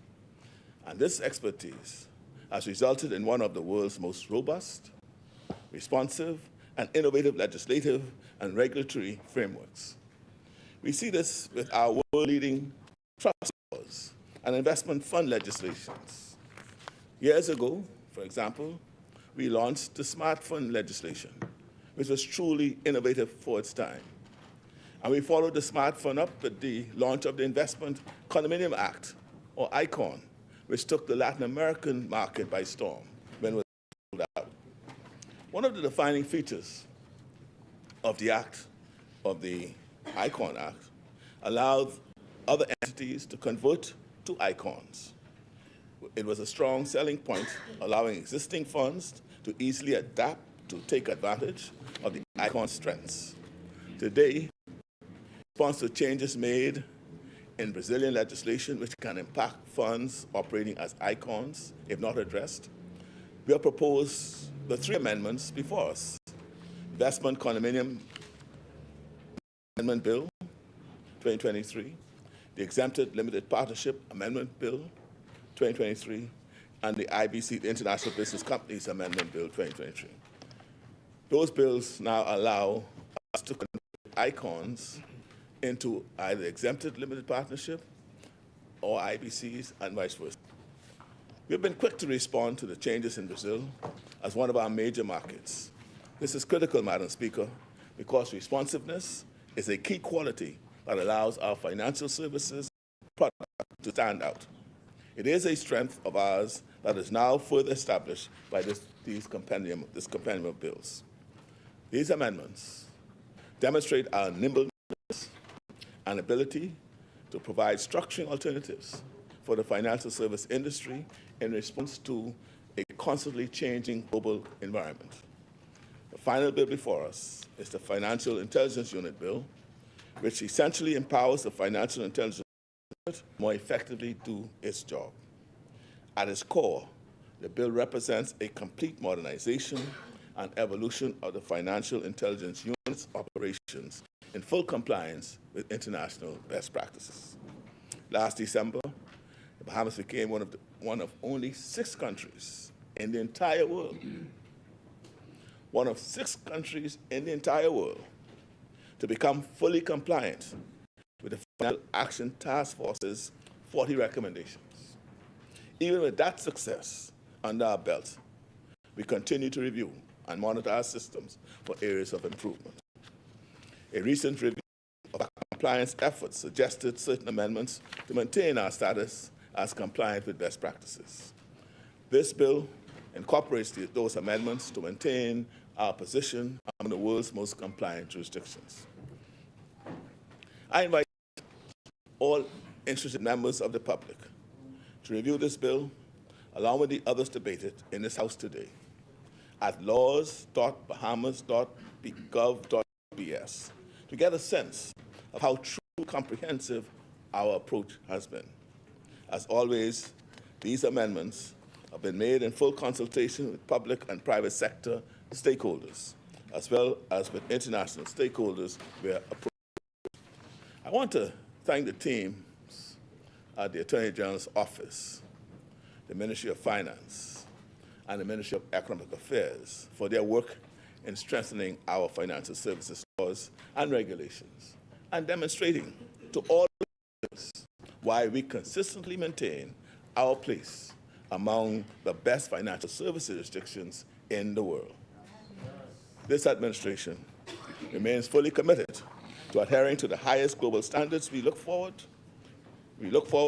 to seeing positive results that we are certain compendium bills will deliver to bolster financial services as our second largest industry. I want to thank you, Madam Speaker, and may God continue to bless the Commonwealth of the Bahamas.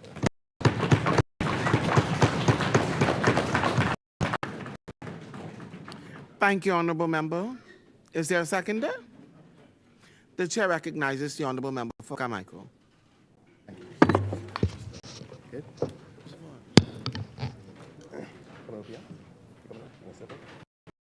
Okay.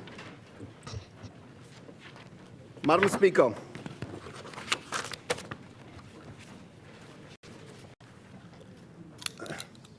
may the words of my mouth, the meditation of my heart be acceptable in thy sight, O God, my strength and redeemer.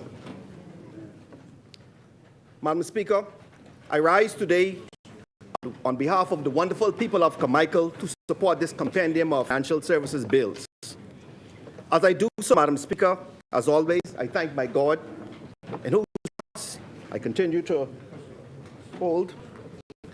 Madam Speaker, I wish to thank my lawyer, my father-in-law, Frederick Chicken Taylor, my whole family, my sons, and certainly, Madam Speaker, once again, I wish to thank all members and certainly all of the Bahamian people for their continued outpouring of love and support as I go through this trial time. Madam Speaker, at the start of today's sitting, we witnessed the swearing-in of our newest member, the Member of Parliament for West Grand Bahama and Bimini. The swearing-in, Madam Speaker, was filled with mixed emotions for me, as it again brought home the unfortunate reality that our dear friend and brother, the late O.B. Wilcombe, is no longer here.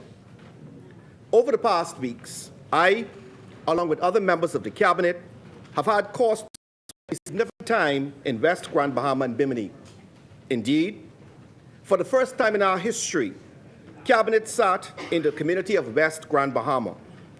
We were able to discuss matters pertinent to the country and locality, specifically the building which will now stand as the lasting memorial to O.B.'s work which I am satisfied will continue with the new member for West Grand Bahama and Bimini, the Honourable Kingsley Smith Jr. I have known the Honourable West Grand Bahama and Bimini for some time now, and I've always found him to be responsive, reliable, hard-working individual with a passion for helping people. I am happy that after a grueling campaign, the people of West Grand Bahama supported our campaign in significant numbers and sent him to represent them in this place. And I wish to thank all of you.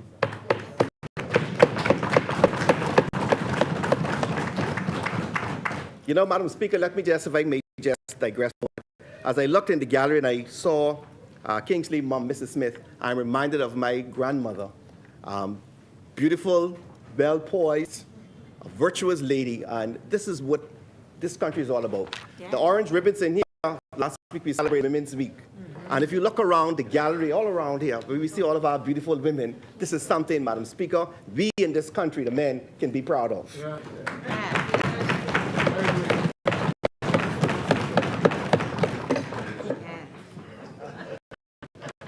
I wish my colleague well, and I am confident that he will do a stellar job representing the people of West Grand Bahama and Bimini. Of course, Madam Speaker, last week in speaking to judicial reform, reference was made to the Honourable Member for Cat Island, Ramkey and San Salvador's work to support a global response to severe issues which this country faces from climate change. Last week, the Honourable Prime Minister attended COP28 and delivered a statement on behalf of the Bahamas, which spoke to the importance of immediate action to avert worst consequences of climate change. Climate change, Madam Speaker, and its consequences are not just a national issue. It is an international issue which requires a global response. The need for a global response is why the Honourable Prime Minister and this government has placed so much time and emphasis on increasing the international advocacy of the Bahamas on climate issues. Key among them is securing funding for loss and damage. Madam Speaker, what we experienced in Hurricane Dorian is not typical. Scientists have shown that the frequency and severity of hurricanes are directly tied to climate change. And Madam Speaker, it's significant as I make the connection between climate change and what we are debating today in respect to our financial services sector. Madam Speaker, allow me just for a moment.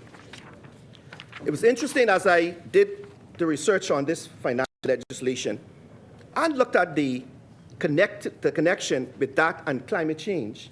And I started to, Madam Speaker, look at the number of hurricanes and the intensity and the frequency of these hurricanes. And one thing I started to do, Madam Speaker, was to look at some of the hurricanes that we have had over the years, over the decades, over the centuries in this country.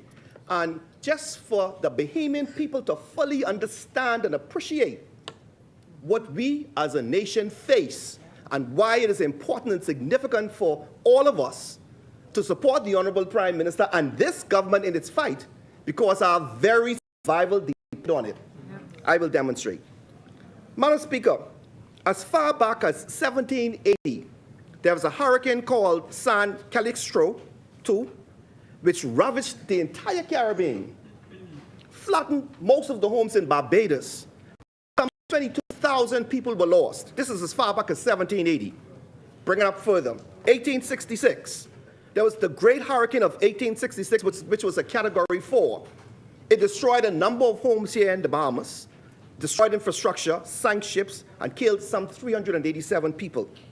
Fast-tracked to 1926. Hurricanes of Nassau and Great Miami, Category 4. 268 persons died, and these were mostly sponge fishermen who were caught out at sea. So we didn't have modern technology to say, look, there's a hurricane coming. So we lost a number of persons. And Madam Speaker, what is significant about this was that the 1930 and 1931 budget of the Bahamas was spent and dedicated to rebuilding our economy. Imagine that, 77% of our budget. Go back to 1929, and everybody knows, the old people talk about that great hurricane of 1929, Category 4. Madam Speaker, that particular hurricane hovered over the Northwest Bahamas and stayed over Nassau and Andros for 3 consecutive days, making it the longest hurricane to hover over the country.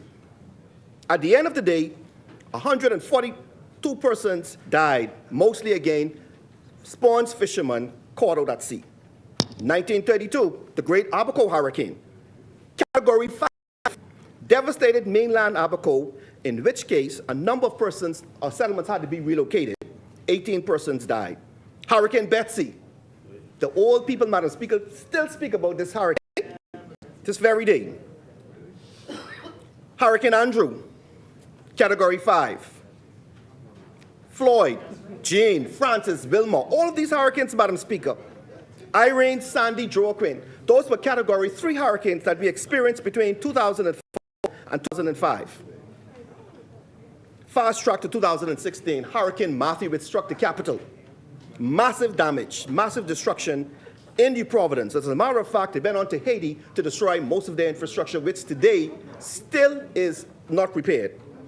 Go to 2017, Hurricane Irma, another Category 5. And of course, we come to the monster storm, Hurricane Dorian of 2019. Category 5, major destruction in Abaco and Grand Bahama, $3.4 billion in damage, 74 deaths, 282 people still missing. Madam Speaker, let me say here that following that particular hurricane, scientists have determined whether or not they need to create a Category 6, because as we all who went through that hurricane would agree, that hurricane was beyond a Category 5. Madam Speaker, what is the significance of this and what we are talking about today? These exceptional weather events destroy our islands, but are caused or made worse by the pollution emitted by global powers.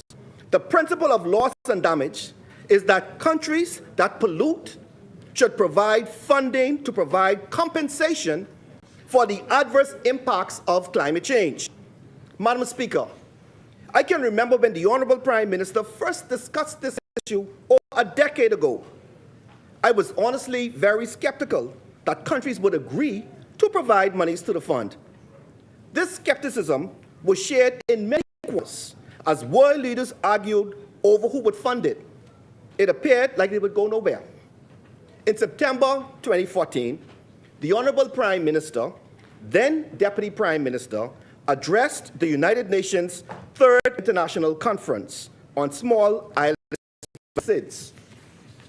During the second plenary session, the Honorable Member for Cat Island, Ramkey, and San Salvador emphasized the developed world must partner with the Bahamas and other small island states to enhance their resilience to and address the negative impacts of climate change on these island nations, if we are truly believe that the polluter must pay.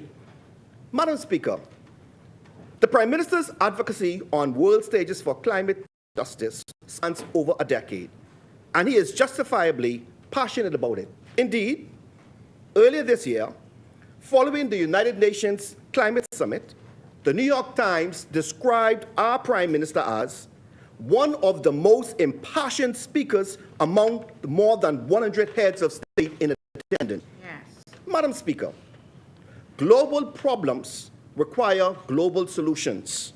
Last week, the landmark deal to help vulnerable countries pay for the irreversible impacts of climate change was finally agreed on the first day of COP28 talks.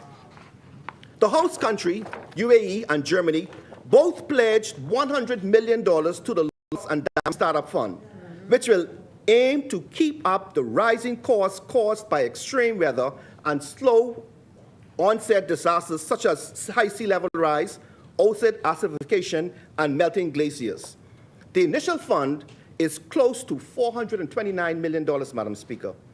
$245 million from the European Union, including $100 million from Germany.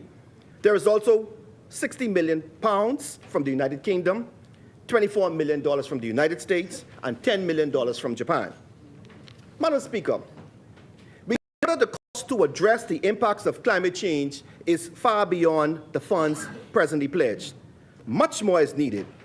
We also know that we are experiencing stronger, more frequent, more deadly hurricanes, which correlate with climate models predicting the adverse impacts of climate change.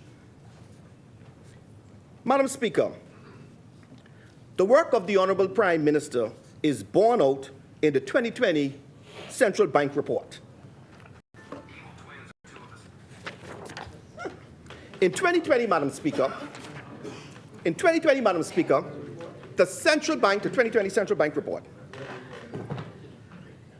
In 2020, the Central Bank reported that global warming may cause more hurricane damage in the northern Bahamas compared to previous decades. A catastrophe that does not materially affect New Providence is unlikely to generate an unrecoverable economic loss for the Bahamas. A Dorian-like catastrophe impacting providence, on the other hand, may generate economic losses from which the Bahamas cannot recover without suffering economic and financial system crises. Very significant, Madam Speaker. Madam Speaker, the report goes further. The central bank considers it necessary for the Bahamian financial system to prepare itself for more frequent, more intense, and more easterly hurricanes than have been, of course, the case in the past. As a useful simplification, we need to be prepared for a Dorian equivalent storm to track over New Providence and also to track over Grand Bahama.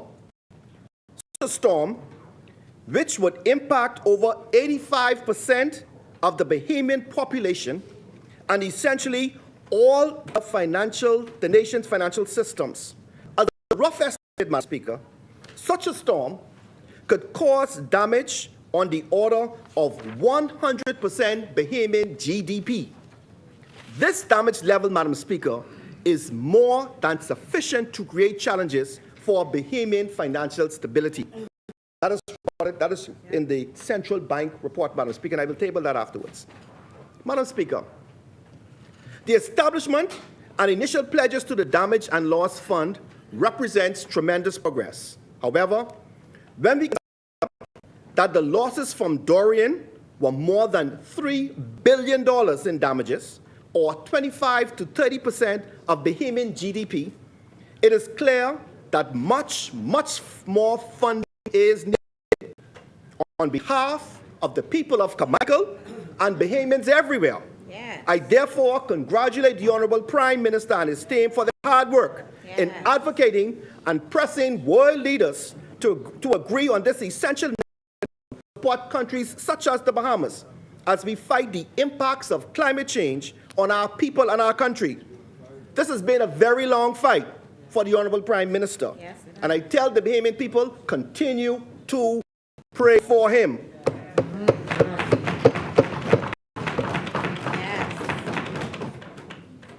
I hope, Madam Speaker, this victory pushes the Honorable Prime Minister, his team, and our country to keep a fight until we receive justice for the adverse impact of climate change on our country.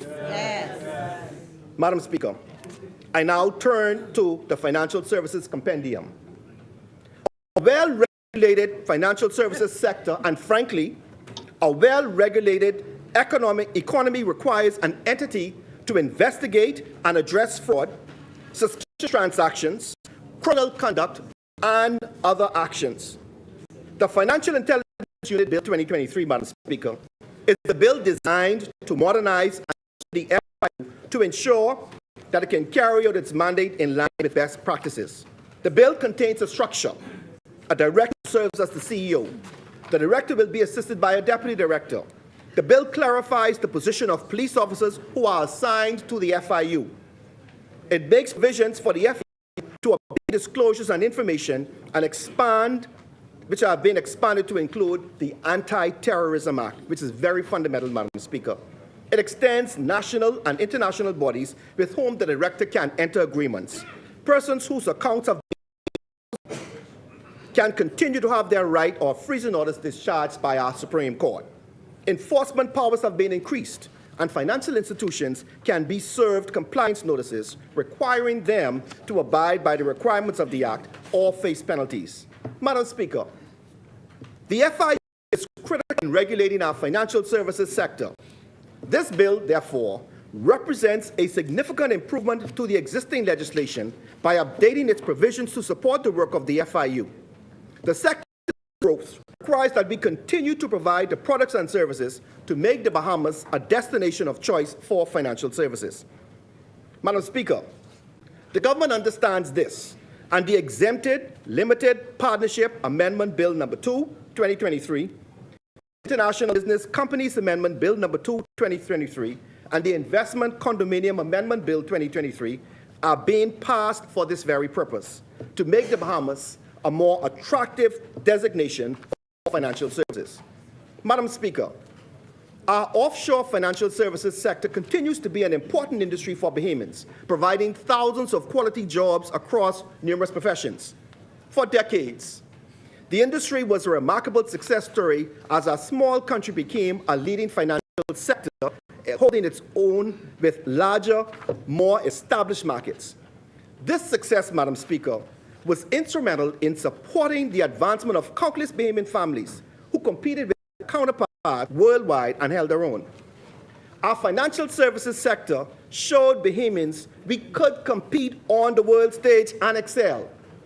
Over the past decades, the Bahamas has faced, Madam Speaker, and the Honourable Minister alluded to it earlier, we have faced continued unfair attacks on the sector, and the industry has had to innovate, reform, and change.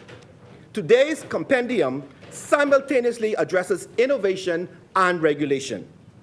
Madam Speaker, as part of this government's continued effort to support the development of a more innovative, regulated, modern financial services sector and provide stable investment opportunities, the IBC, that is the International Business Companies Act, is being amended.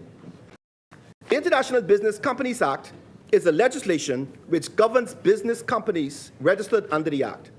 This legislation is a key law in our financial services sector.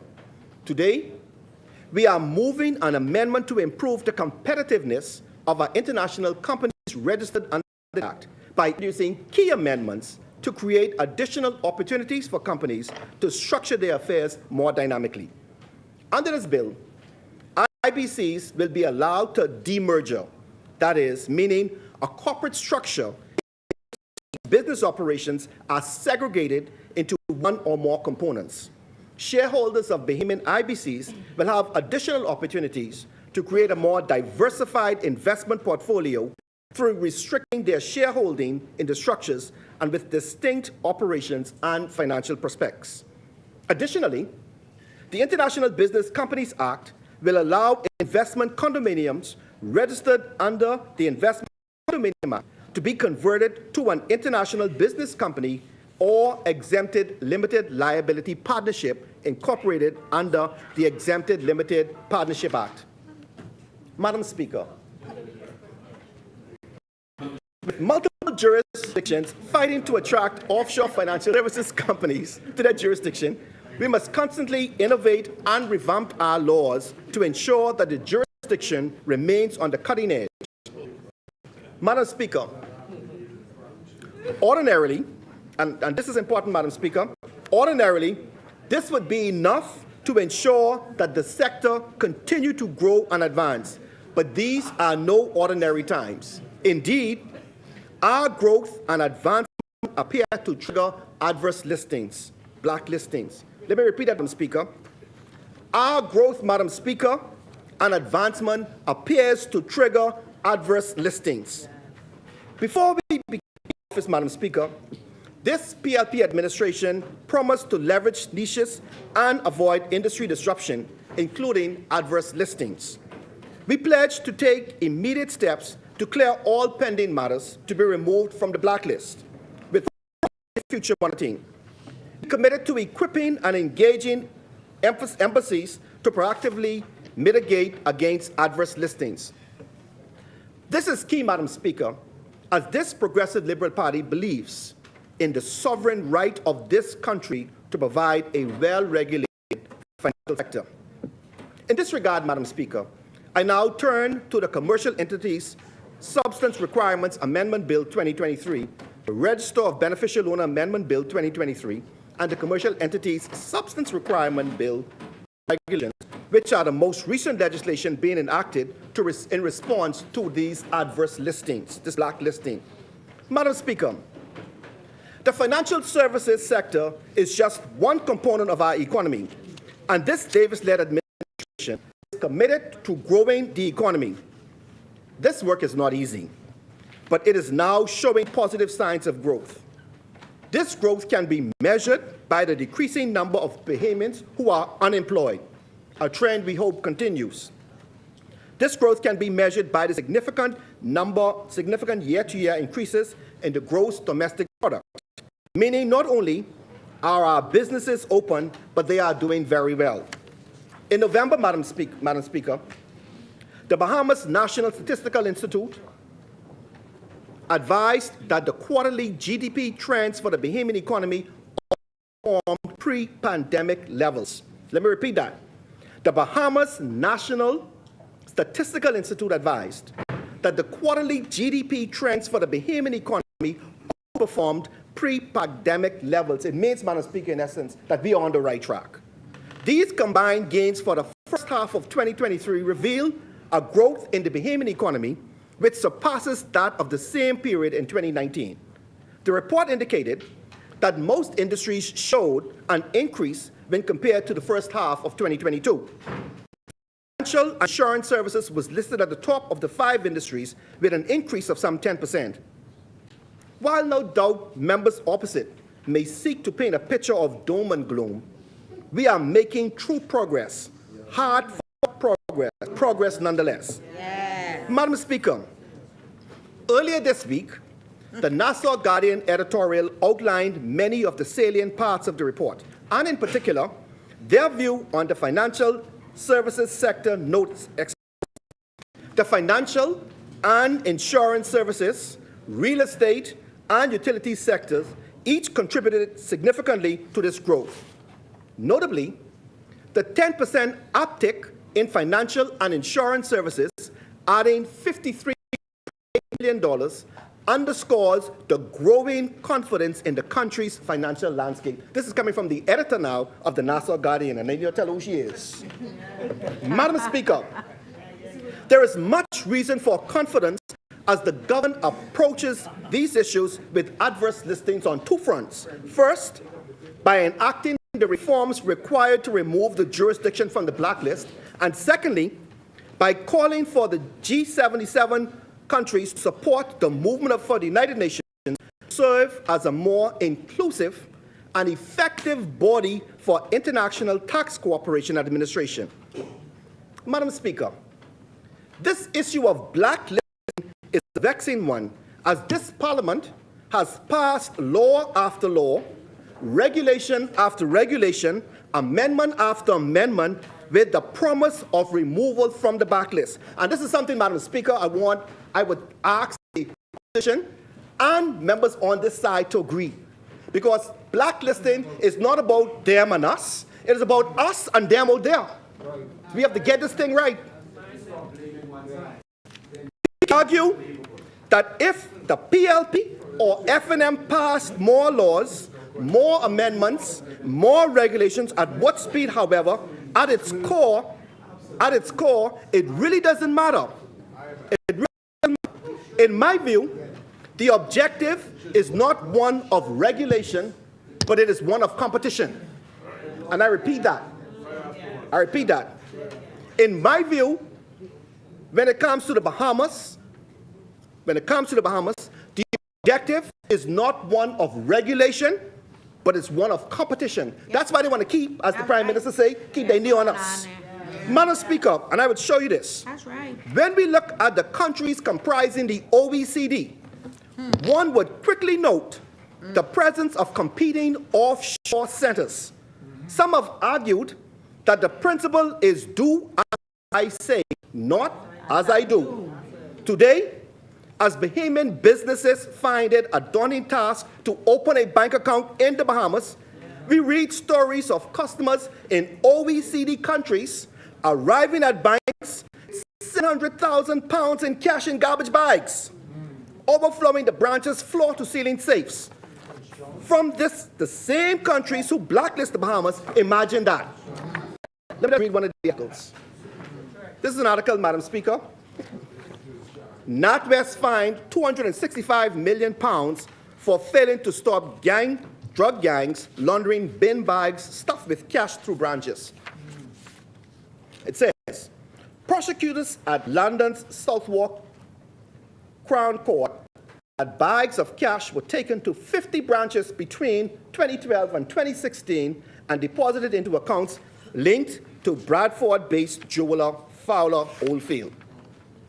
The company was suspected, according to the Financial Conduct Activity, of being a front for an illegal drug operation that was eventually shut down following a police raid. The court heard that one person in Walsall had even arrived at a branch with £700,000 in cash bins. Another branch in Southall took £42 million between January 2015 and March 2016. So, Madam Speaker, you see, here it is now. Persons in these countries are able to deposit all of this money. But you come here, go try and deposit $5,000 to your bank account. Yeah. It becomes the subject of a suspicious. So we got to get this thing right. Yeah. That is why I'm submitting. I'm laying this, of course I am. That's why I'm saying, Madam Speaker, this fighting about y'all and us, it's about all of us and them. So let's get this thing right. I saw that somewhere recently. A document.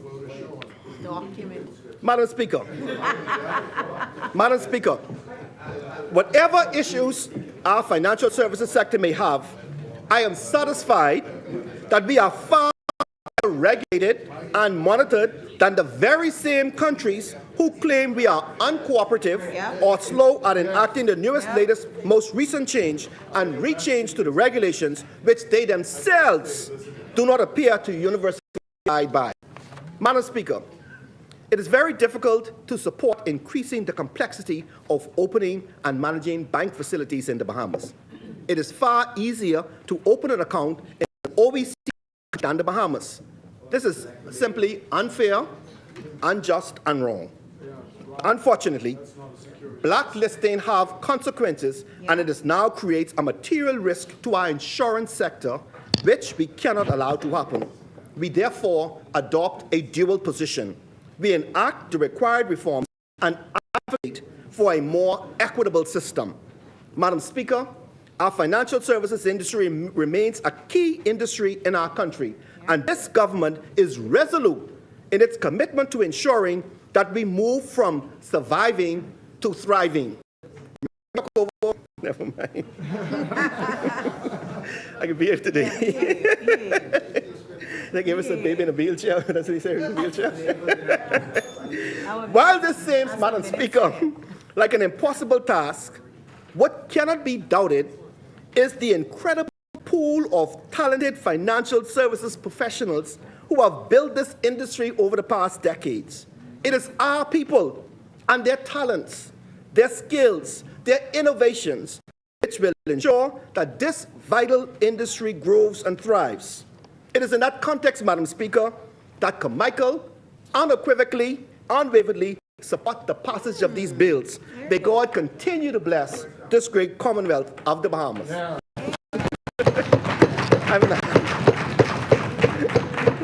I will now table these documents, Madam Speaker. Thank you, Honourable Member. Order that the documents be brought up.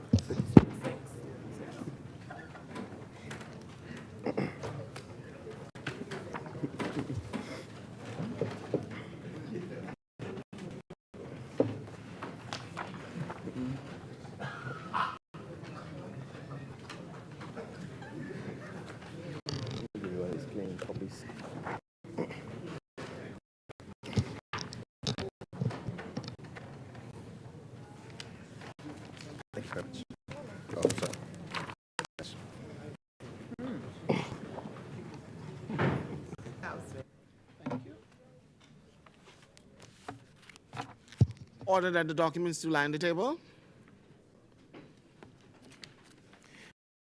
It is moved and seconded that the following bill be read a second time and committed. A bill for an act to provide for the continuation of the Financial Intelligence Unit and to repeal and replace the Financial Intelligence Unit Act. As many are in favor, as many?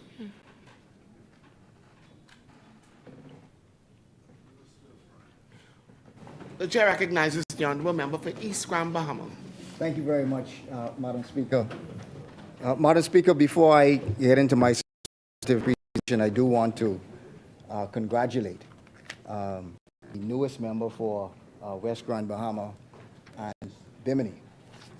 It is good to have a former Freeport High warrior in the House as well. I know the member for Central Grand Bahama as well as the member for Pine Ridge. is also there.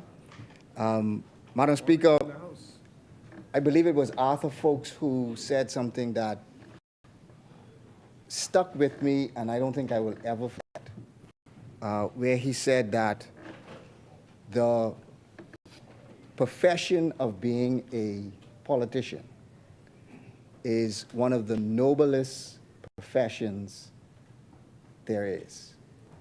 And I found that to be very true. I found it to be very fulfilling, but I've also found it to be one of the best ways that you could affect change in your community. And so I echo the words of our leader. We in Grand Bahama have a particular relationship. Sometimes it is us against the PLP, but sometimes it is Grand Bahama against the rest. And so I will pledge my support to you, as you pledge your support to the people of West Grand Bahama and Bimini. Your issues are similar to the issues in East Grand Bahama as well. So I know we are a bit shaky and with words, but we understand. Let's just take it down a notch. But issue on that side. Yeah. But Madam Speaker, these amendments, I suspect, and as was said by the member for Cat Island and Rumkey and Salvador, some of them at least, were as a result of the Bahamas being placed on the EU blacklist, or as an attempt to be taken off the blacklist. We support the passing of these bills. But first, Madam Speaker, it is important for me to make certain comments. I echo the words that I spoke back in September of 2022, when we first learned that the Bahamas was going back on the blacklist. It is important that we stand with the government in international tax matters.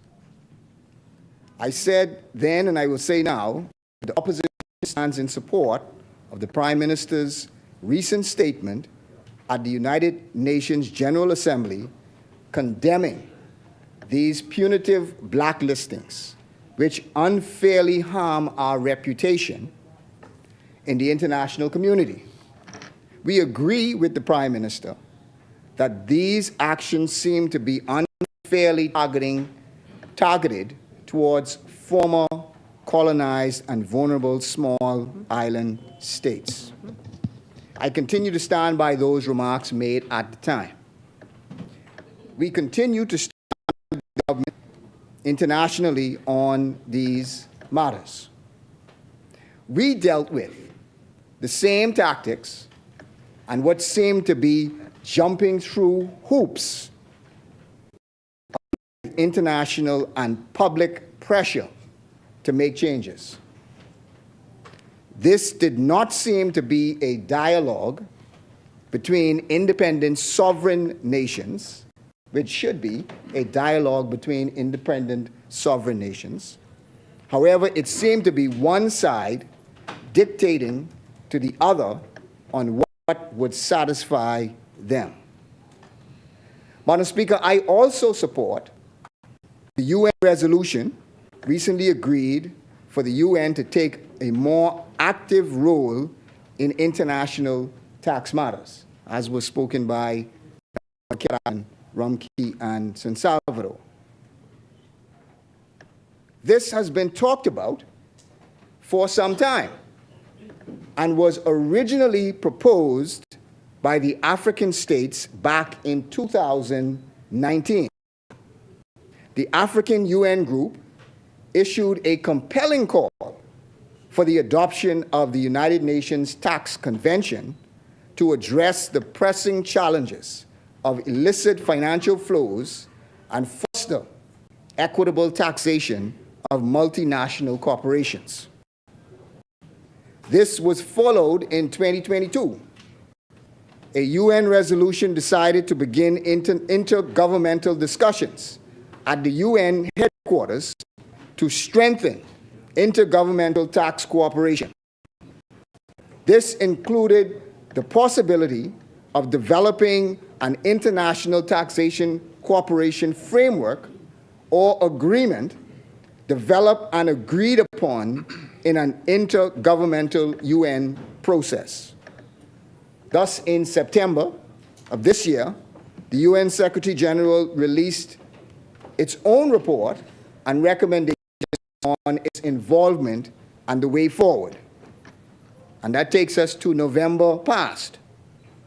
The African Union proposed and the UN passed the resolution endorsing option 2 of the Secretary General's report on promotion of an inclusive and effective international tax cooperation.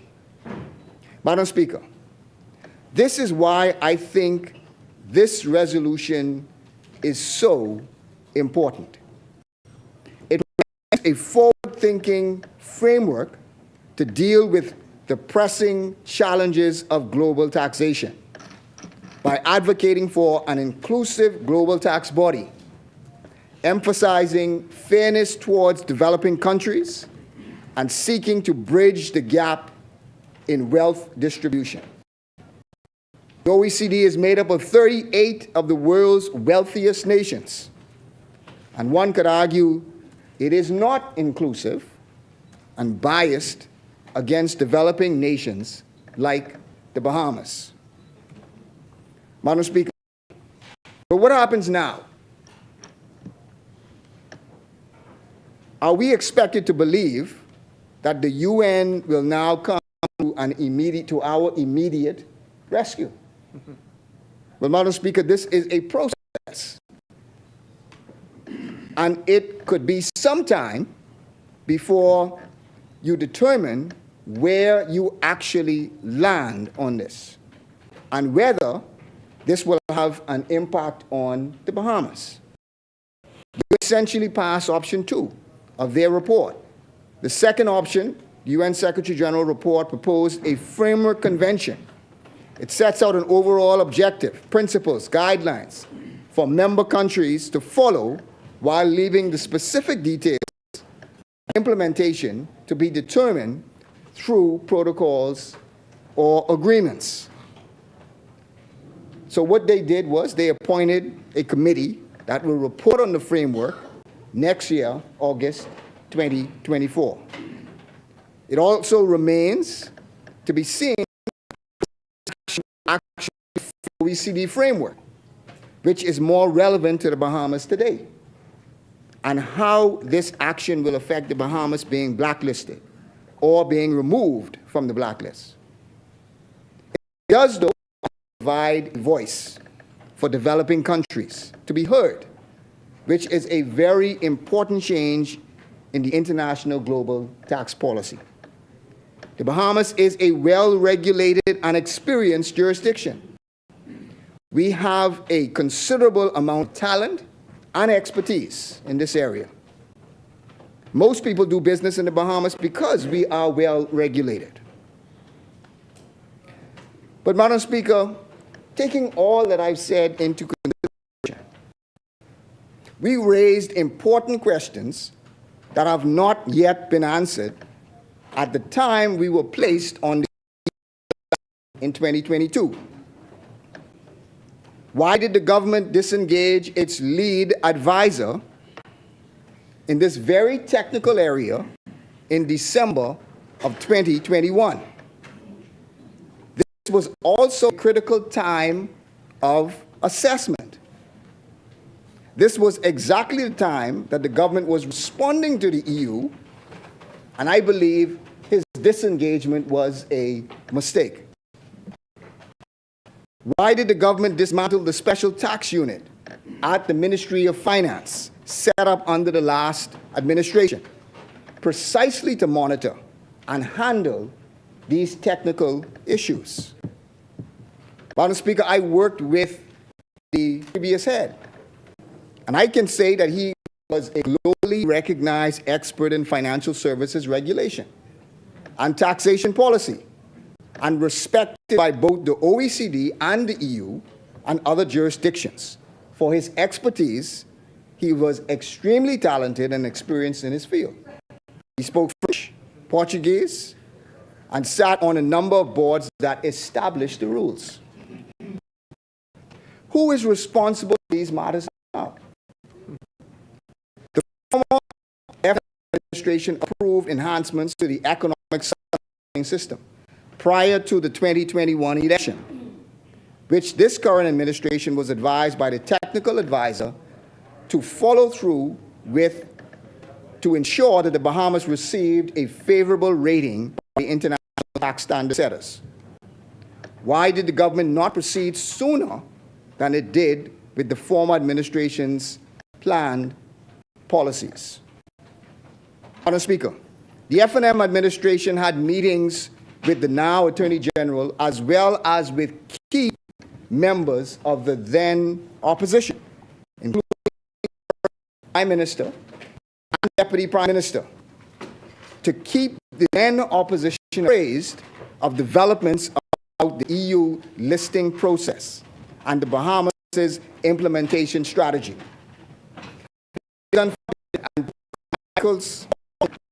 It is unfortunate that the PLP does not take the same bipartisan approach.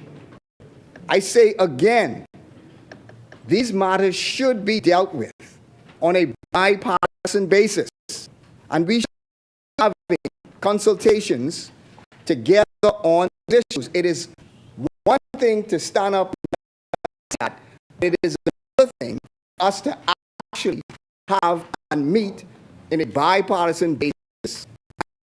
You have an input, we have an input, and together we can address these issues. The same issues that you are facing today is the same issues we faced when we were in the chair, and the same issues that we also faced, and not just faced, but we overcame. We took the country off the blacklist. Overcame. I have no doubt that those of us on this side who have passed both the legislation and the Bahamas' implementation strategy for economic substance regime, which was sufficient to be determined by both the OECD and the EU as satisfactory, which resulted in the Bahamas being removed from the EU blacklist, would be happy to lend our input and support, not in our interests, not in your interests, but in the national interests. The government also, Madam Speaker, sent 3 letters committing to fulfilling the requirements within the prescribed timelines. The government live up to its commitments. If not, why not? Madam Speaker, in October of this year, we found out that we would remain on the blacklist despite the government's assurances. I took note of the Attorney General's comments, which were reported in the press. He described the Bahamas remaining on the blacklist as a timing issue. Are these amendments, which we are passing today, part of the timing issue? If so, why were they not brought before April of 2023 to ensure that we actually met? We are in December of 2023. What was stated by the Attorney General, as far as I understand, was that the assessment had been done in April of 2023. These were amendments that could have been brought before 2023 and would have also put us in a better position. It would have put us in a better position to be able to show that we are in compliance with what their regulations have said. If these are not a part of the regime to remove us from the list, then why exactly are we seeking to pass them? And I'm not talking about the innovations. We support those innovations. but I'm talking about those issues that relate to the removal of the blacklist. Just come clean with the Bahamian people. Just let us know what the real deal is. But, Madam Speaker, on the specific legislation, on the FIU amendment bill, and these recommendations came from those who were well familiar with the FIU, who were a part of the FIU. In its current structure, the Deputy Director is responsible for the analytical department. However, there is also a head of analysis who reports to the Deputy Director. If a competent person is appointed as head of analysis, there really is no need for there to be a Deputy Director, as it puts an added layer in the process. The FIU Act makes no provision for a Deputy Director. Section 3 of the first schedule gives the minister the authority to appoint any person who is eligible to be appointed to act temporarily as director in the director's absence or is unable to act. This provision is made to find an acting director for any other staff members, inclusive of the legal counsel or even the head of analysis. So what is being said is the addition of a deputy director position may be unnecessary if you can appoint the legal counsel or the head of analysis to act as the director when it is required. But it's always a significant point. The FIU has a serious statutory role, and it is imperative that at all times it operates in compliance with the laws and regulations of the Bahamas and in accordance with the international requirements. To be recognized as a part of IGMA of FIUs to facilitate the free exchange of information with other FIUs, it is important that the FIU operate with strict accordance with their requirements. It is important independence and autonomy is perceived, but actually is also achieved.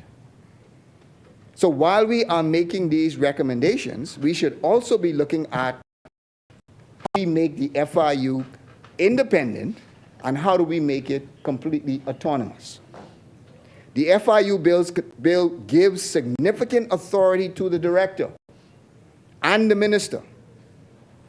It is recommended that a board or oversight body, similar to what is in place for the Securities Commission and the Insurance Commission, be established to ensure that there is oversight of expenditure and the employment of individuals. And Madam Speaker, I can tell you that when I was privileged to sit in that chair, the Securities Commission, the Insurance Commission, you were their minister, but it was an independent and autonomous position, as it should be. And one of the first things that, as a new minister, they said to me was, you should also be aware that we don't take direction from you, but we advise you and keep you advised as to what the position is. What's that? No, I didn't.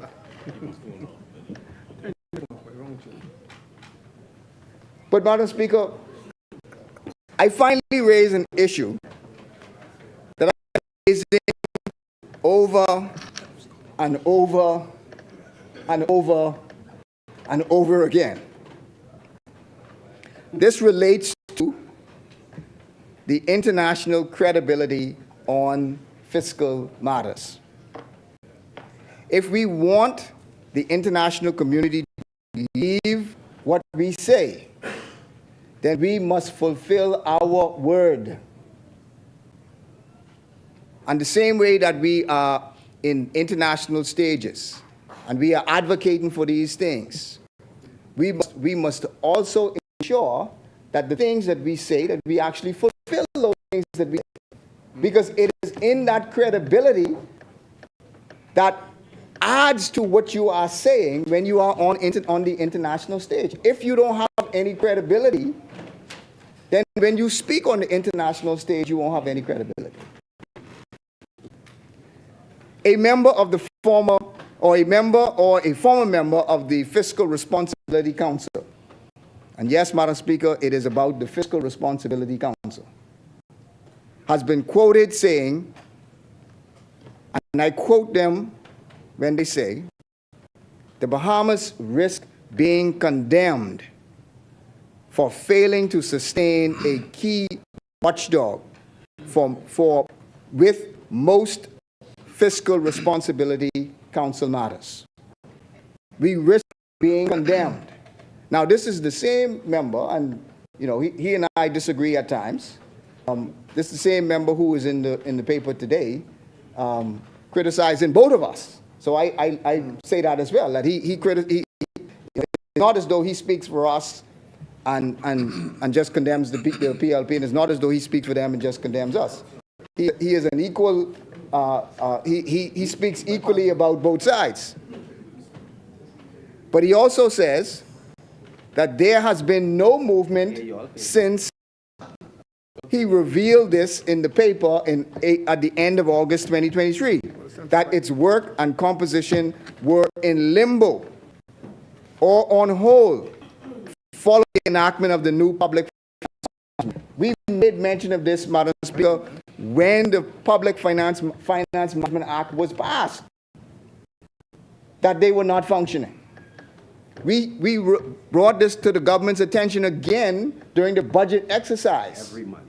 When during the budget exercise, the government responded by saying, yes, they are going to do something about it. They're going to respond to us, respond to the public.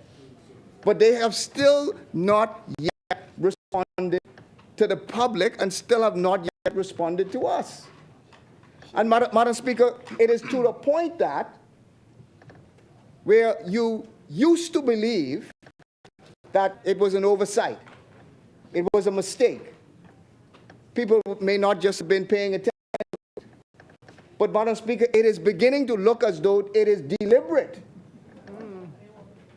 It is beginning to look that way. It is beginning to look as though it is a deliberate attempt to prevent this board or this committee council from functioning. Intentional. He said, Madam Speaker, that government has robbed the Bahamas of an independent assessor that can scrutinize the government's fiscal policies and projections and pronounce on their credit to the credit rating agencies, domestic and international investors and creditors. He also said, as it relates to our fiscal reputation, and not to play on the word, there is nothing more important. There is nothing more important. And I made the point last time I spoke that the council's job is not to embarrass the government. The council's job is to, in fact, make our fiscal position better. It is in all of our interests to have this council function. It is in all our interests to have this council functioning on an independent basis, because the IMF made the point. The IMF saw that this point was important enough to raise the question to say that there should be an independent fiscal responsibility council. And again, when this was changed by the government, he said that it would not be independent, that to remove the Fiscal Responsibility Council from being under or appointed by the Speaker of the House, and to remove it and have them to be appointed by the Minister of Finance or the Executive, makes it not independent. So, Madam Speaker, as I said, we raise this again, and we will continue to raise it because it is an important issue. It is one that is important to our fiscal position. It is one that we raise in the national interest. And, Madam Speaker, while I'm on my last 5 minutes, I also want to just raise an issue that's important to East Grand Bahama. On Saturday, Madam Speaker, we in East Grand Bahama sponsored 50 women to have mammograms done. We did the same last year, where we sponsored, at that time we had a little bit more, but where we sponsored 100 last year. This year we sponsored 50. And they also wanted me, or those persons who partnered with us also wanted me to raise this issue of the machine at the Rand Hospital. That unfortunately, even if the machine is functioning, it takes a very long time for you to get the results. And as you would be aware, Madam Speaker, timing of these results is, what makes it that important. And you have a number of senior citizens who cannot afford the $200-300 to go and get a mammogram done. And some of them are being, unfortunately, denied having this done. So we would ask the government to, because the machine is not functioning or because they cannot get those results in a timely fashion, we will ask the government to look at, especially for senior citizens, to look at sponsoring senior citizens to have these important exams done. Madam Speaker, this could be the difference between life and death for some women. And it is an issue that I believe is a problem, but it is an issue that can easily be resolved once someone takes a look at it and someone is willing to support it. And so, Madam Speaker, I said that I would advocate for it. Also, when it comes to eye exams for senior citizens, that's also an important issue that we would hope that the eye exams could be also included in national health insurance, and let the mammograms also be included in national health insurance. It's already there. I have to support it. We support that, man. But seriously, you already have the system in place. There shouldn't be no reason why you mammograms to that program, or add eye exams to that program. It is something that, particularly for senior citizens, it is something that will make the world of a difference for them. And so we advocate for that. Madam Speaker, as I said, I support, and we on this side, we support these important pieces of legislation, but we needed to make sure that these important points were known. Thank you very much, Madam Speaker. Thank you, Honourable Member.